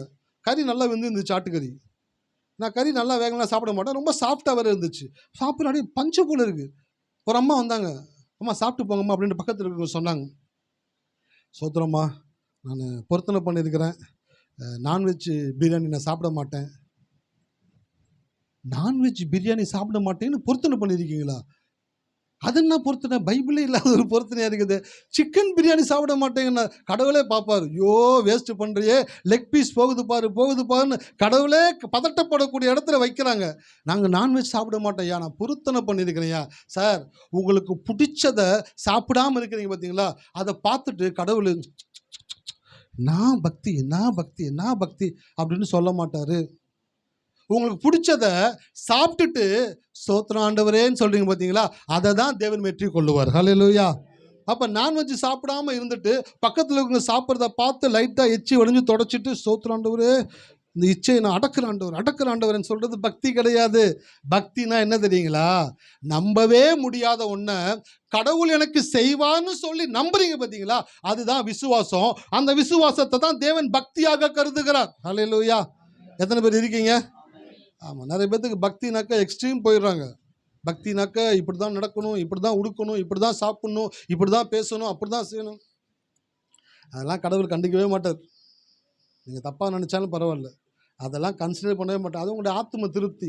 சார், நான் 50 நாள் உபவாசமாக இருக்கேன் சார். எத்தனை நாள் உபவாசமாக இருக்கேன்? 50 நாள் உபவாசமாக இருக்குது. 51வது நாள் நான் வர்றேன். வெளியில் வந்த உடனே எனக்கு பிடிக்காத ஒருத்தன் வர்றான். இயேசு நாமத்தினோட சைத்தான் அவனை பார்க்கக்கூடாதுன்னு நினச்சேன், வந்துட்டான் பாரு. இது பக்தியா? ஒருத்தர் மேலே கோவப்படுறீங்க, அது பக்தியா? ஒருத்தர் கெட்டு போகணும்னு நினைக்கிறீங்க, அது பக்தியா? நீங்கள் 50 நாள் உபவாசம் இருக்குது பக்தின்னு நினச்சிட்டு இருக்கீங்களா? 50 நாள் உபவாசமாக இருந்தீங்கன்னாக்கா நல்லது, இந்திய பொருளாதாரம் முன்னேறும். 50 நாள் நீங்கள் சாப்பிடாம இருந்தது, உணவு எல்லாம் மிச்சமாய் அநேகருக்கு பயன்படக்கூடியதாக இருக்கும். ஸோ நீங்கள் ஃபாஸ்டிங் இருக்கிறதுனால பக்தி கிடையாது. அந்த ஃபாஸ்டிங் எதுக்கு இருக்கிறீங்கனாக்க உங்களுடைய கேரக்டர் சேஞ்ச் பண்ணிக்கிறீங்க, இன்னும் விசுவாசிக்க கற்றுக்கொள்கிறீங்க, மன்னிக்க கற்றுக்கொள்கிறீங்க, அன்புகுற கற்றுக்கொள்கிறீங்க, மற்றவங்களை நேசிக்க கற்றுக்கொள்கிறீங்க, மற்றவங்களை தப்பான கண்ணோட்டத்தோடு பார்க்காம சரியான கண்ணோட்டத்தோடு பார்ப்பதற்கான கிருபைகளை தேவனிடத்தில் பெற்றுக்கொள்கிறீங்க பார்த்தீங்களா, அதை தான் தேவன் பக்தி என்று சொல்லுகிறார். ஹல்லேலூயா. எத்தனை பேர் இருக்கீங்க? அப்போ 18 வசனம் சொல்லுது, நம்புகிறதற்கு ஏதுவில்லாதிருந்தும். அப்படின்னாக்கா கொஞ்சம் கூட வாய்ப்பு இல்லை. என்னது இல்லைங்க? ஆமாம், டாக்டருங்க சொல்லுவாங்க, ஏங்க நாங்கள் ட்ரை பண்ணுறோம், 90% வாய்ப்பு இல்லை, ஒரு 10% வாய்ப்பு இருக்குது, ரிப்போர்ட்டில் பார்க்குறோம் 10% வாய்ப்பு இருக்குது, நாங்கள் முயற்சி பண்ணுறோம், நாங்கள் உங்கள் உயிரை காப்பாற்றுறதுக்கு நாங்கள் ட்ரை பண்ணுறோம். ஆனால் இங்கே நம்புகிறதற்கு ஏதுவில்லாதிருந்தோம், கொஞ்சம் கூட சான்ஸ் கிடையாது. என்னதுங்க? சான்ஸே கிடையாது. அந்த இடத்துல நம்புகிறதற்கு ஏதுவில்லாதிருந்தோம், அதை நம்பிக்கையோடே விசுவாசித்தான்.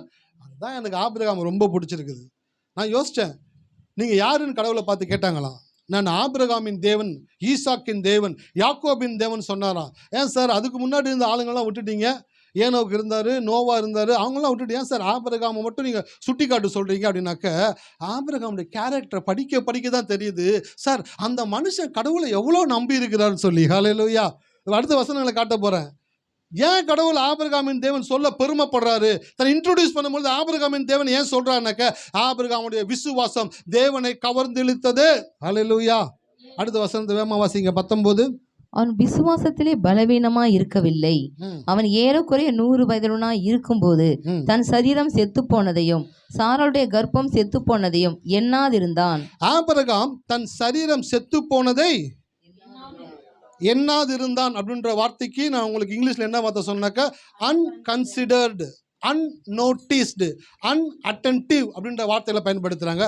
அன்கன்சிடர்ட் அப்படின்னாக்க கண்டுக்கிறாம இருந்தானா, அதை யோசிக்காம இருந்தானா. சரி, நான் சொல்றேன், இப்ப பிரச்சனை ஆபிரகாமுக்கு பக்கத்து தெருவில் இருக்கா, பக்கத்து ஊர்ல இருக்கா, பக்கத்து நாட்டில் இருக்கா அப்படின்னு கேட்டா, ஆபிரகாமுக்கு பிரச்சனை பக்கத்து தெருவில், பக்கத்து ஊர்ல, பக்கத்து நாட்டில் கிடையாது சார். பிரச்சனை அவனுடைய உடல்ல இருக்குது. ஹல்லேலூயா. எத்தனை பேர் இருக்கீங்க? உங்களுக்கு பிடிக்கவே பிடிக்காத ஒரு ஆளை உங்க கையோட சேர்த்து கட்டிட்டாங்க. இப்ப நீங்க அவனுடைய நினைவு இல்லாம இருக்கணும் அப்படின்னாக்க முடியுமா? ஏன் சார்? என்ன சார், அந்த பக்கியை கொண்டு பக்கத்து ரூம்ல போட்டால் கூட பரவாயில்ல, பக்கத்தில் வச்சீங்கன்னோட பரவாயில்ல, திரும்பி நிற்கலாம். கையோட கை சேர்த்து கட்டி வச்சிருக்கீங்களே சார். ஒவ்வொரு முறையும் அவன் என் கையில் சேர்த்து கட்டும் பொழுது எனக்குள்ள அப்படியே எரியுது சார். அவனுக்கு பிடிக்காத நபர் சார், அவனை எப்படி சார் இது பண்ண முடியும்? சொல்றீங்களா இல்லையா? அப்போ ஆபிரகாமுக்கு பிரச்சனை எங்கே தெரியுங்களா?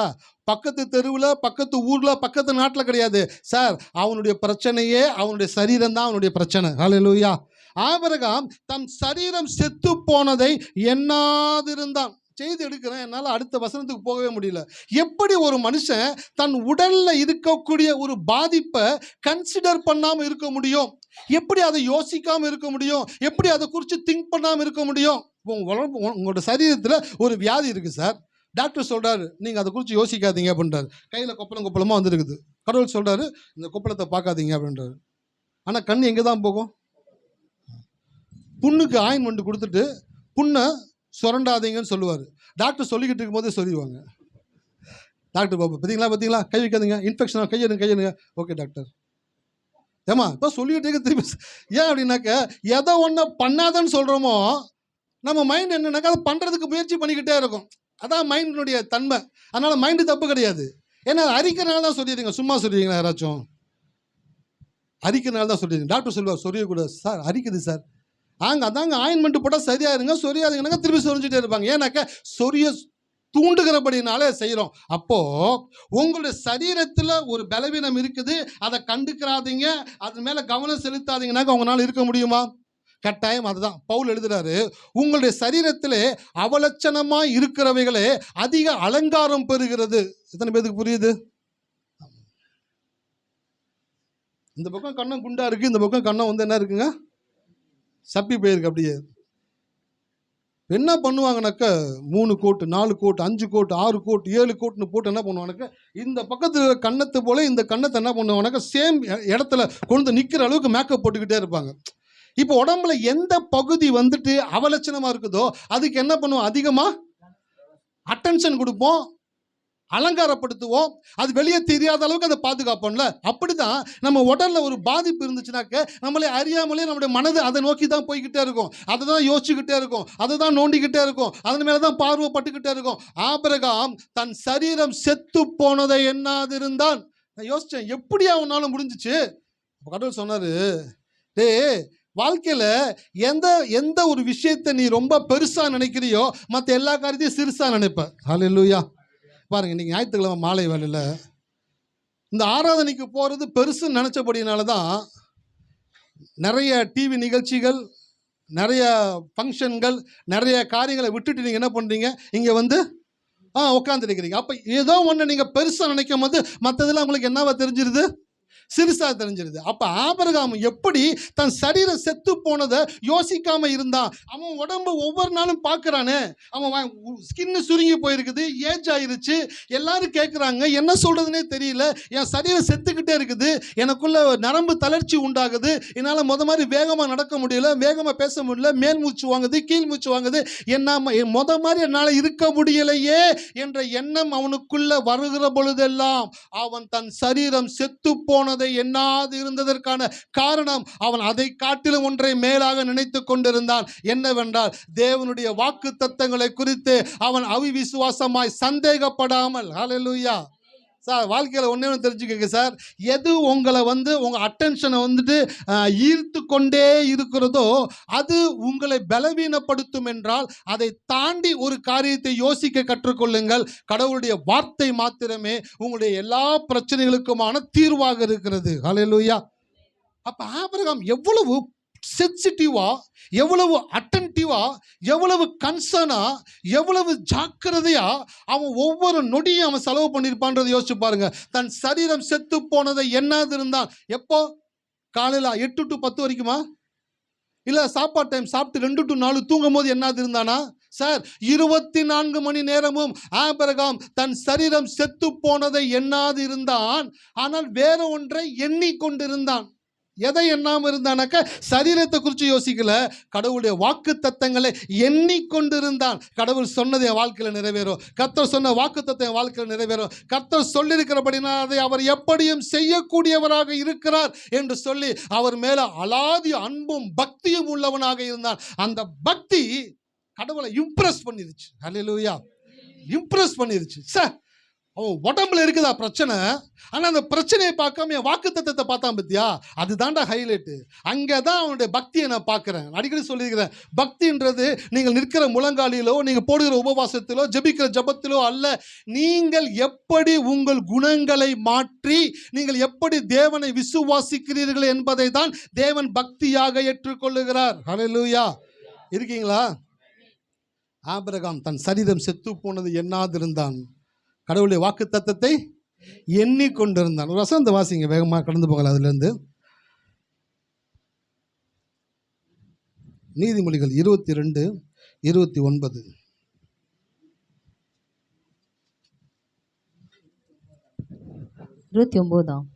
நீதிமொழிகள் 22.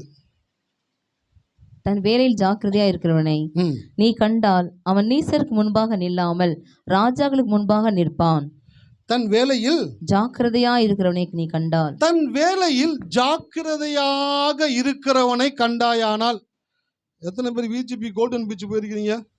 நானும் போனதில்லை, சொல்லி கேட்டிருக்கேன். அங்கே ஒருத்தர் ராஜா வேஷம் போட்டு நிற்பார், அவர் சிரிக்கவே மாட்டார், அவரை சிரிக்க வச்சுட்டாக்க பரிசு கொடுப்பாங்க.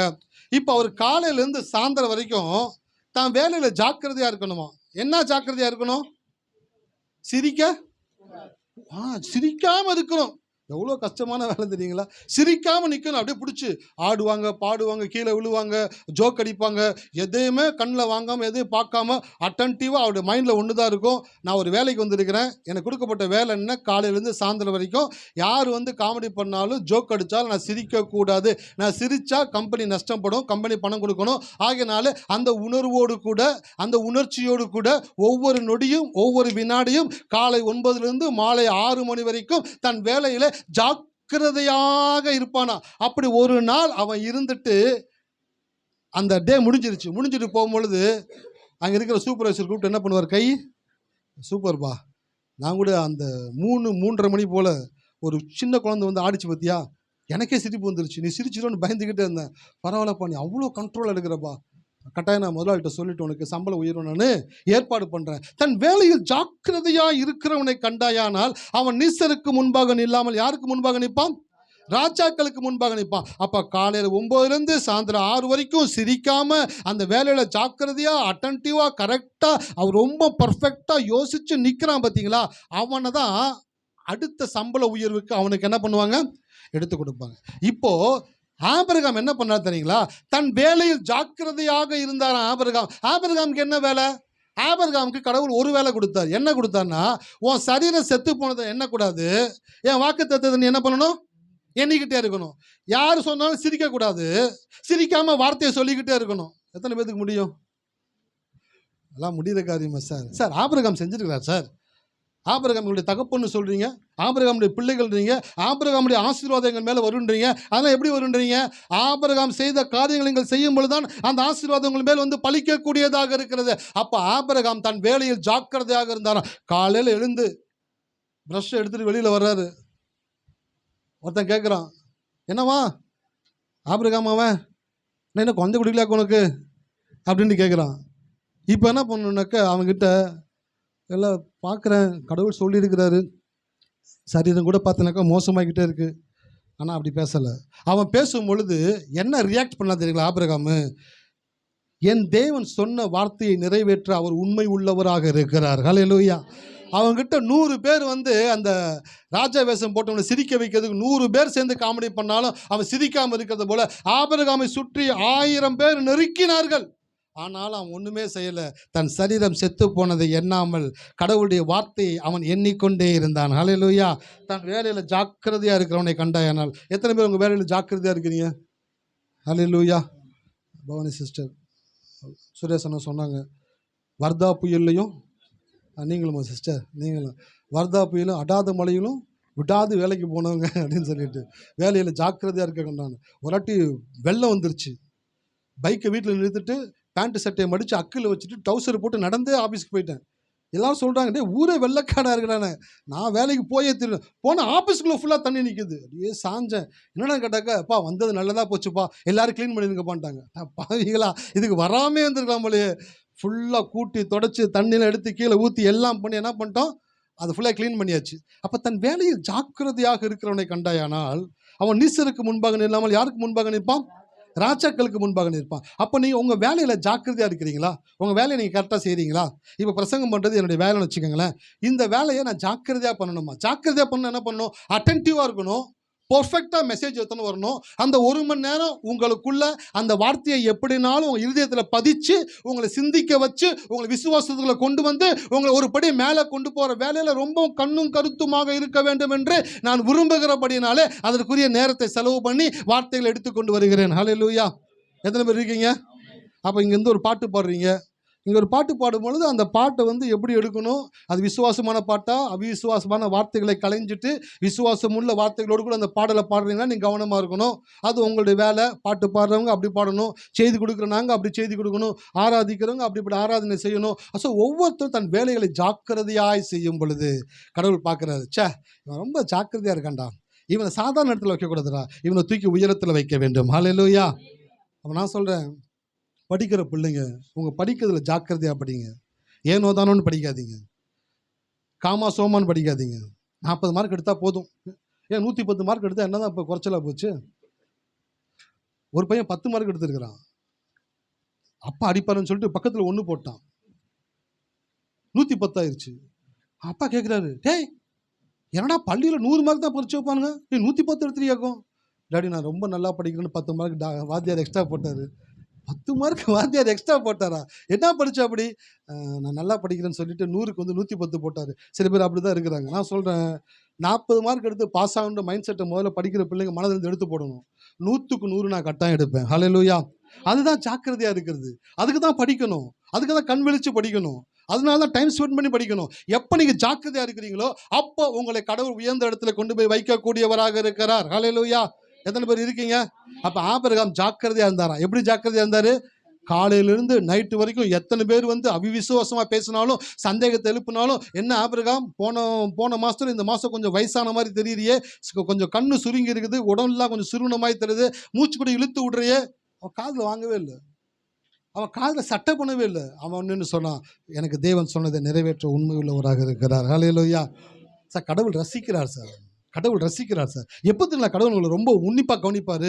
எப்போ உங்ககிட்ட வந்து ஒருத்தர் அவிவிசுவாசமாக பேசும் பொழுது நீங்கள் எப்போ விசுவாசமாக அவங்க வார்த்தையில் சொல்கிறீங்க பார்த்தீங்களா, அந்த நேரத்தை தேவன் ரெக்கார்ட் பண்ணக்கூடியவராக இருக்கிறார். ஹல்லேலூயா.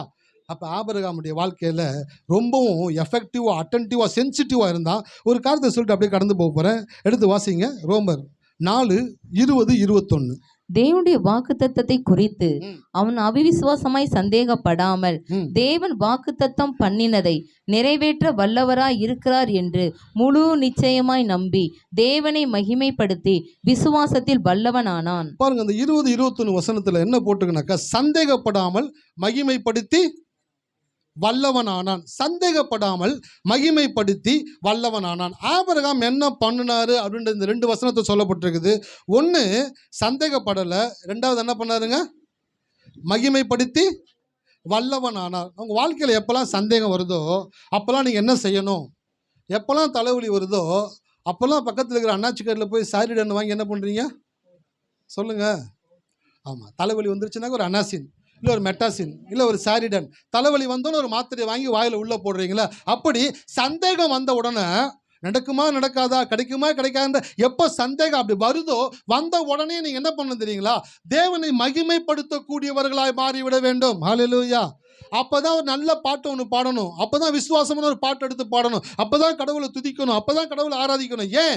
அந்த சந்தேகம் என்ற தலைவலியை குணமாக்கக்கூடிய ஆற்றல் தேவனை மகிமைப்படுத்தக்கூடிய விதத்தில் தான் தேவன் வைத்திருக்கிறார். ஹல்லேலூயா. ஒரு காலம் எழுதிட்டு வந்திருக்க சொல்லிட்டு கடந்து போகிறேன்.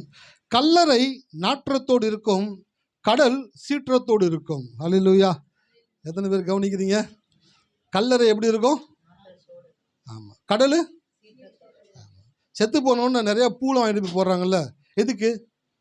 மரியாதை செலுத்துறதுக்கா? நம்ம போகும்போது நாற்று எடுக்காமல் அந்த உடல் நாரக்கூடாது, ஸ்மெல்லு வரக்கூடாதுன்றக்காக பூ வாங்கிட்டு போகிறாங்க. சரி, அங்கே போட்டாங்களே சரியே, கல்லறைக்கு கொண்டு போகிற வரைக்கும் பூவை போட்டுக்கிட்டே போகிறாங்களே, ஏன்? அந்த பூ மட்டும் இல்லைனாக்க அந்த டெட் பாடியினுடைய ஸ்மெல் என்ன பண்ணிடும்? தூக்கிடும் ஆளை. அப்புறம் எல்லாம் வான்னு வாமிட் எடுத்துக்கிட்டே பின்னாடி போக வேண்டியதா. அவ்வளோ பணம் நாத்தனாக்கா அப்படி ஒரு நாத்தம் இருக்கும். அதை மறைக்கிறதுக்கு தான் பூவை போட்டுக்கிட்டே போகிறாங்களா. அப்போ கல்லறை நாற்றத்தோடு இருக்கும், கடல் சீற்றத்தோடு இருக்கும். நீங்கள் கல்லறை கிட்ட இருக்கீங்களா, கடல் கிட்ட இருக்கீங்களான்னு எப்படி கண்டுபிடிக்கலாம் தெரியுங்களா? கல்லறை நாற்றத்தோடு இருக்கும் அப்படின்னாக்க அவிவிசுவாசமான பயம் மிகுந்த வியாதியை குறித்து, கடனை குறித்து, சூழ்நிலையை குறித்து, பலவீனத்தை குறித்து, தேவையை குறித்து புலம்பி எப்பயுமே ஒரு விதமாக நீங்கள் பேசிக்கிட்டே இருக்கீங்க பார்த்தீங்களா? ஃப்ரஸ்ட்ரேட்டடாக கஷ்டத்தையும் கவலையும் கண்ணீரையும் வேதனையும் குழப்பத்தையும் பேசிக்கிட்டே இருக்கீங்க பார்த்தீங்களா? இப்படி பேச பேச என்னன்னாக்க நீங்கள் கல்லறையின் நாற்றத்திற்கிட்ட இருக்கிறீங்க. பிபியோட சுடுகாட்டுக்கிட்ட நிறைய பேர் குடியிருக்கிறாங்க, பணத்தை எரிக்கிறானுங்க. எரிக்கும் இந்த பொண்ணை நாற்றை தாங்க முடியல அவங்களுக்கு. அதே போல் சில பேர்கிட்ட நம்ம பேச ஆரம்பிச்சிட்டோம்னு வச்சுக்கோங்களேன், அப்படியே கொட்டி தள்ளுவாங்க. இந்த பிரச்சனை அந்த பிரச்சனை, அதுவா இதுவா, என்ன பண்ணுறனே தெரில. அவங்களாம் யாருனாக்க கல்லறை நாற்றத்தோடு இருக்கும், கடல். ஆபிரகாம் நாற்றத்தோடு கிடையாதான், ஆபிரகாம் சீற்றத்தோடு இருந்தானா. ஆபிரகாம் இடத்துல போய் பேசுகிற ஒவ்வொருவர்களுக்கும் அவன் என்ன பதில் கொடுத்தான் அப்படி என்றால், என் தேவன் சொன்னதை நிறைவேற்ற நல்லவரும் வல்லவருமாக இருக்கிறார். ஹல்லேலூயா. அவன் நாற்றத்தோடு கிடையாதா? எப்படி இருந்தாங்க? சீற்றத்தோடு இருந்தான். நான் சொல்கிறேன், உங்கள் லைஃப்பில் நீங்கள் எப்போ நெகட்டிவான விஷயங்களை பேச ஆரம்பிக்கிறீங்களோ அப்போவே நார ஆரம்பிச்சிரும். அப்போவே நீங்கள் உஷாராயிடணும். இல்லை, நெகட்டிவையும் கவலையையும் கண்ணீரையும் குறைச்சலையும் பிரச்சனையும் வியாதியையும் நான் பேச மாட்டேன். அப்படி பேசுனா நான் கல்லறை நாற்றத்துக்கிட்ட இருக்கிறேன், நான் கடல் சீற்றத்தோடு இருக்கிறது போல என் தேவன் உண்டாக்கி இருக்கிறபடினாலே நான் சந்தேகப்படாமல் தேவனை மகிமைப்படுத்தக்கூடியவனாக இருக்க வேண்டும் என்று தேவன் விரும்புகிறார். ஹல்லேலூயா. எத்தனை பேர் இருக்கீங்க? பிரச்சனை குறித்து பேசிக்கொண்டே இருக்கிறவர்கள் நாற்றத்தோடு வாழ்கிறார்கள். பிரச்சனைக்கான பதிலை குறித்து பேசிக்கொண்டே இருக்கிறவர்கள் சீற்றத்தோடு வாழ்கிறார்கள். ஆபிரகாம் சீற்றத்தோடு வாழ்ந்து கொண்டே இருந்தானாம். கர்த்தர் செய்வார், கர்த்தர் தருவார், கர்த்தர் பண்ணுவார், கர்த்தர் கொடுப்பார். ஒவ்வொரு நொடியும் சொல்ல சொல்ல சொல்ல அவன் செத்து போனதை எண்ணாதிருந்தான். எது செத்து போச்சு? அவன் சரீரம் செத்து போனதை எண்ணாமல் இருந்தான். அப்படின்னாக்க அவன் எவ்வளவுக்கு அதிகமாக தேவனுடைய வார்த்தையின் மேல் அக்கறையோடு இருந்திருப்பான்னு பாருங்க. கழுகு செத்து போன இரையை கவனம் செலுத்தாமல் உயிருடைய இறையின் மேல் அது அட்டென்ஷனாக இருக்கிறது போல ஆபிரகாம் ரொம்பவும் கான்சியஸாக இருந்தான். அதான் அடிக்கடி சொல்லுவேன், நீங்கள் எவ்வளவுக்கு எவ்வளவு கான்சியஸாக இருக்கிறீங்களோ அவ்வளோக்கு அவ்வளோதான் அவங்களால ஜெயிக்க முடியும். பவுல் எழுதுறாரு, பந்தய சாலையில ஓடுகிற யாவரும் ஓடுவார்கள், இச்சை அடக்கம் உள்ளவர்களே வெற்றி பெறுவார்கள். இச்சை அடக்கம்னா என்ன?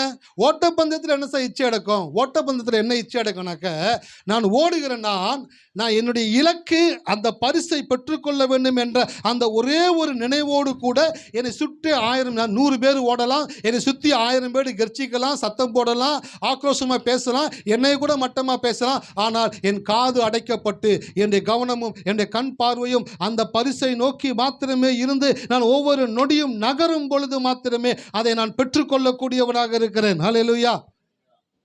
அடிக்கடி நான் ஒரு கதை சொல்லுவேன். உயரமான ஒரு பனிமலையின் மேல் இருந்து கீழே வரணும். அந்த பனிமலை ஃபுல்லாக மரங்கள் வளர்ந்து இருக்கிறது. அந்த பனிமலையின் உச்சியில் ஒரு ஸ்கேட்டிங் விளையாட்டு வச்சுட்டாங்க. யார் கீழே சேர்றாங்களோ ஃபஸ்ட்டு அவங்க தான் முதல் பரிசுன்ட்டாங்க. நிறையா ஜெட்ஸுங்க வர்றாங்க. ஒரு பெண்ணும் ஸ்கேட்டிங் எடுத்து மாட்டிக்கிட்டு இருக்கு. எல்லாரும் சிரிக்கிறாங்க. ஆண்களே தோத்துருவாங்க, இந்த பெண்ணு என்னத்தை பண்ண போதோ பாவம்னு சொல்லிட்டு எல்லாரும் சறுக்க ஆரம்பிக்கிறாங்க. இந்த அம்மா கடைசியில் வந்துக்கிட்டு இருக்கிறாங்க. ஆண்கள் எல்லாம் முன்னாடி வேகமாக போயிட்டு இருக்கிறாங்க. முன்னாடி போன எல்லாருமே ஒவ்வொரு மரத்துலையும் கிளைகளையும் மோதி கீழே விழுந்து அடிபட்டு ஓரமாக தள்ளிட்டாங்க. இவங்க எப்படி கிளம்புனாங்களோ கிளம்புனவங்க கரெக்டாக இவங்க தான் ஃபஸ்ட்டு கீழே நிற்கிறாங்க. எல்லாரும் கை கொடுக்குறாங்க, கேமராமேன் நிற்கிறாங்க, எல்லாம் பார்க்குறாங்க. எப்படி நீங்கள் ஆண்களே தோத்துட்டாங்க, நீங்கள் எப்படி ஜெயிச்சிங்க? எனக்கு இதை கற்றுக் கொடுத்தவர் ஒன்று கற்றுக் கொடுத்தாரு. நீ செய்கிறதுல ரொம்ப ஜாக்கிரதையாக இருக்கணும், அட்டென்டிவாக இருக்கணும். நீ போகிற வழிகளில் தடைகளை பார்க்காத, வழிகளை மாத்திரம் பாரு. ஹல்லேலூயா. அதனால் நான் மரங்களையோ கிளைகளையோ பார்க்கல, நான் வழிகளை மட்டும் பார்த்து போனபடியினாலே நான் மற்றவங்களையும் பார்க்கல. யார் முன்னாடி போகிறா யார் பின்னாடி வரான்னு தேவையில்லை. என்னுடைய நோக்கம் எல்லாம் நான் வழிகளை பார்க்க வேண்டும் என்று சொல்லி வழியை மாத்திரம் பார்த்து கொண்டே போனால் கரெக்டாக ஃபஸ்ட்டு ப்ரைஸ் அந்த அம்மா வாங்கினாங்க. ஹல்லேலூயா. அப்போ நான் சொல்கிறேன், உங்கள் லைஃப்பில் நீங்கள் உங்கள் வாழ்க்கையில் ஜெயிக்கணும் அப்படின்னாக்க நீங்கள் மற்ற காரியங்களை குறித்து யோசிக்கவே கூடாது, சிந்திக்கவே கூடாது. குறைவுகளை குறித்து, பலவீனத்தை குறித்து, வியாதியை குறித்து, தேவைகளை குறித்து அதெல்லாம் இருந்துக்கிட்டே தான் இருக்கும். அதை நான் நினைக்கிறனால அதை நான் மாற்ற முடியாது.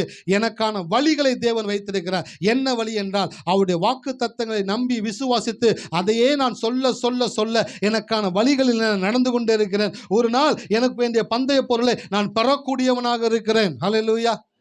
ஆபிரகாம் அப்படிதான் செஞ்சாரு பாருங்களேன். தன் சரீரம் செத்து போனது கூட எண்ணலையா, அதை கூட கவனிக்கலையா, அதை கூட பார்க்கலையா. அவன் முழுவதுமாய் தேவனுடைய வார்த்தையை சார்ந்து இருக்கக்கூடிய மனிதனாய் காணப்பட்டார். ஹல்லேலூயா. எத்தனை பேர் இருக்கீங்க? ஒரே ஒரு வசந்த வாசிங்க, இதோட முடிக்கிறேன். ரோமர் 4:22. ஆகையால் அது அவனுக்கு நீதியாக எண்ணப்பட்டது. ஆகையால் அது அவனுக்கு நீதியாக எண்ணப்பட்டது. எதை கடவுள் நீதியாக எண்ணினாரு? ஆகையால் அதை தேவன் அவனுக்கு நீதியாக எண்ணான்னு போட்டுங்களா? எதை நீதியாக எண்ணாரு தெரியுங்களா? தன் சரீரம் செத்து போனதை எண்ணாமல் தேவன் வாக்குத்தத்தம் பண்ணி நிறைவேற்ற வல்லவராக இருக்கிறார் என்று எண்ணினா. பார்த்தீங்களா? எதை எண்ணாமல் எதை எண்ணினானோ, அவன் எதை எண்ணினானோ அதை தேவன் அவனுக்கு நீதியாக எண்ணினார். இந்த நீதின்ற இடத்துல பக்தின்ற வார்த்தையை நான் டிரான்ஸ்லேட் பண்றேன். ஹல்லேலூயா. எத்தனை பேர் இருக்கீங்க? ஆமா, நீதின்ற இடத்துல பக்தின்ற வார்த்தையை நான் போடுறேன். இப்போ அதை நீங்க படிச்சு பார்த்தீங்கன்னா உங்களுக்கு ஈஸியா புரியும். ஆகையால் அது அவனுக்கு பக்தியாக எண்ணப்பட்டது. அப்போ பக்தினா என்ன? பக்தினா என்னன்னாக்க, என்னை சுற்றி 1000 காரியங்கள் எனக்கு எதிராய் நடந்து கொண்டிருந்தாலும் எனக்கு ஆதரவாய் ஒரு தேவன் என்னோடு கூட இருக்கிறார் என்று சொல்லி அவர் மேல் அசைக்க முடியாத நம்பிக்கையோடு கூட இருக்கிற அந்த செயலை தேவன் பக்தியாய் கருதுகிறார். ஒரு வசனம் எடுத்து வாசிங்க. ஆதியாகமம் 15:6.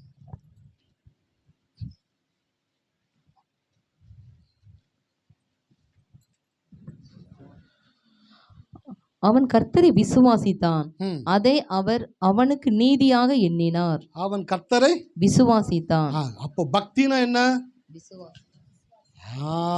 இப்பதான் பாயிண்ட்டுக்கு வர்றீங்க. பக்தினா என்ன சார்? விசுவாசம் தான் சார் பக்தி. சார் நீங்க பக்தினா நீங்க வேற லெவலுக்கு போயிடாதீங்க சார்.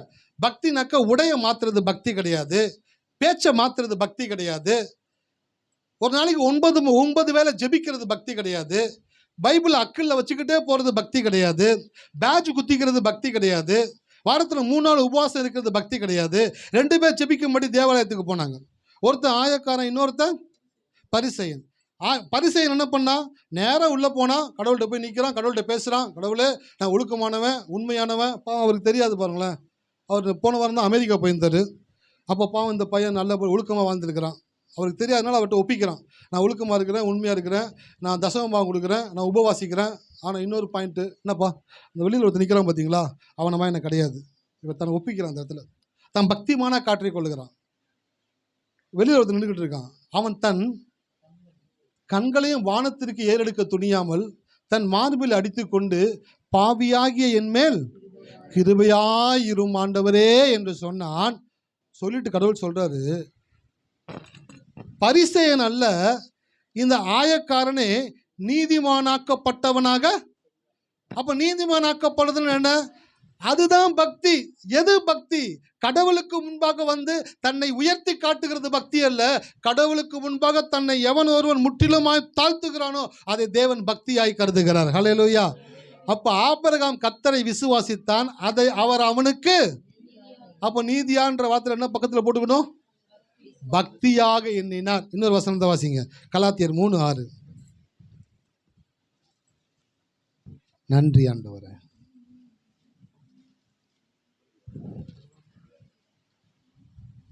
அப்படியே ஆபிரகாம் தேவனை விசுவாசித்தான், அது அவனுக்கு நீதியாக எண்ணப்பட்டது. அப்படியே ஆபிரகாம் தேவனை விசுவாசித்தான், அது அவனுக்கு நீதி. அதுதான் பக்தின்னு கடவுள் அங்கீகரிக்க கூடியவராக இருக்கிறார். அப்போ உங்க லைஃப்ல எது பக்தி அப்படின்ட்டு இன்னைக்கு தெரிஞ்சுட்டு வீட்டுக்கு போங்க. எது பக்தி அப்படின்னாக்க, உங்களை சுற்றி 1000 காரியங்கள் நெகட்டிவாக நடந்து கொண்டிருக்கும் பொழுதும் அதன் மத்தியிலே நின்று கொண்டு நீங்கள் தேவனை மாத்திரம் பார்த்து மற்ற அனைத்தையும் பார்க்காமல் இருக்கிறீங்க பார்த்தீங்களா, அதை தான் தேவன் பக்தியாக கருதுகிறார். படிச்சுக்கிட்டே இருக்கிறேன், எனக்குள்ள அப்படியே உள்ளுக்குள்ள ஆவியானவர் அப்படியே உள்ள அப்படியே அணத்துறாரு. இத்தனை வருஷம் நான் பக்தி தான் வேற ஒன்றுமே நினைச்சேன். பக்தினா பைபிள் வாசிக்கிறது, ஜெபிக்கிறது, உபவாசிக்கிறது, கொடுக்கறது, உலங்கல்ல நிற்கிறது, தண்ணி கொடுக்காம இருக்கிறது, நிறைய காரியங்கள் எங்களுக்கு பக்தி பக்தின்னு சொல்லி கொடுத்துட்டாங்களா ஆண்டவரை. ஆனால் பக்தினாக்க நான் வாழும் வாழ்க்கை முறையில் என் எல்லா சூழ்நிலைகளிலும் எனக்கு எதிராய் எல்லாம் செயல்பட்டு கொண்டிருக்கும் பொழுது கூட, என் சரீரம் எனக்கு எதிராய் செயல்படும் பொழுது கூட, அந்த இடத்துல நின்று கொண்டு என் தேவன் எனக்கு ஆரோக்கியம் கொடுக்கக்கூடியவராக இருக்கிறார் என்று சொல்லி என் பலவீனத்தை அல்ல, அவருடைய வாக்குத்தத்தத்தை நோக்கி நான் பார்த்து அதன் மேல் கரிசனையோடு கூட விசுவாசமாக இருக்கிற அந்த செயலை தேவன் பக்தியாய் கருதுகிறார். ஹல்லேலூயா. எத்தனை பேர் இருக்கீங்க? அதான் அந்த செய்தி ஆரம்பிக்கும் போது சொன்னேன், எது பக்தி? உங்கள் உடலை வருத்தி கொள்வதல்ல பக்தி, உங்கள் குணத்தை திருத்தி கொள்வதே பக்தி.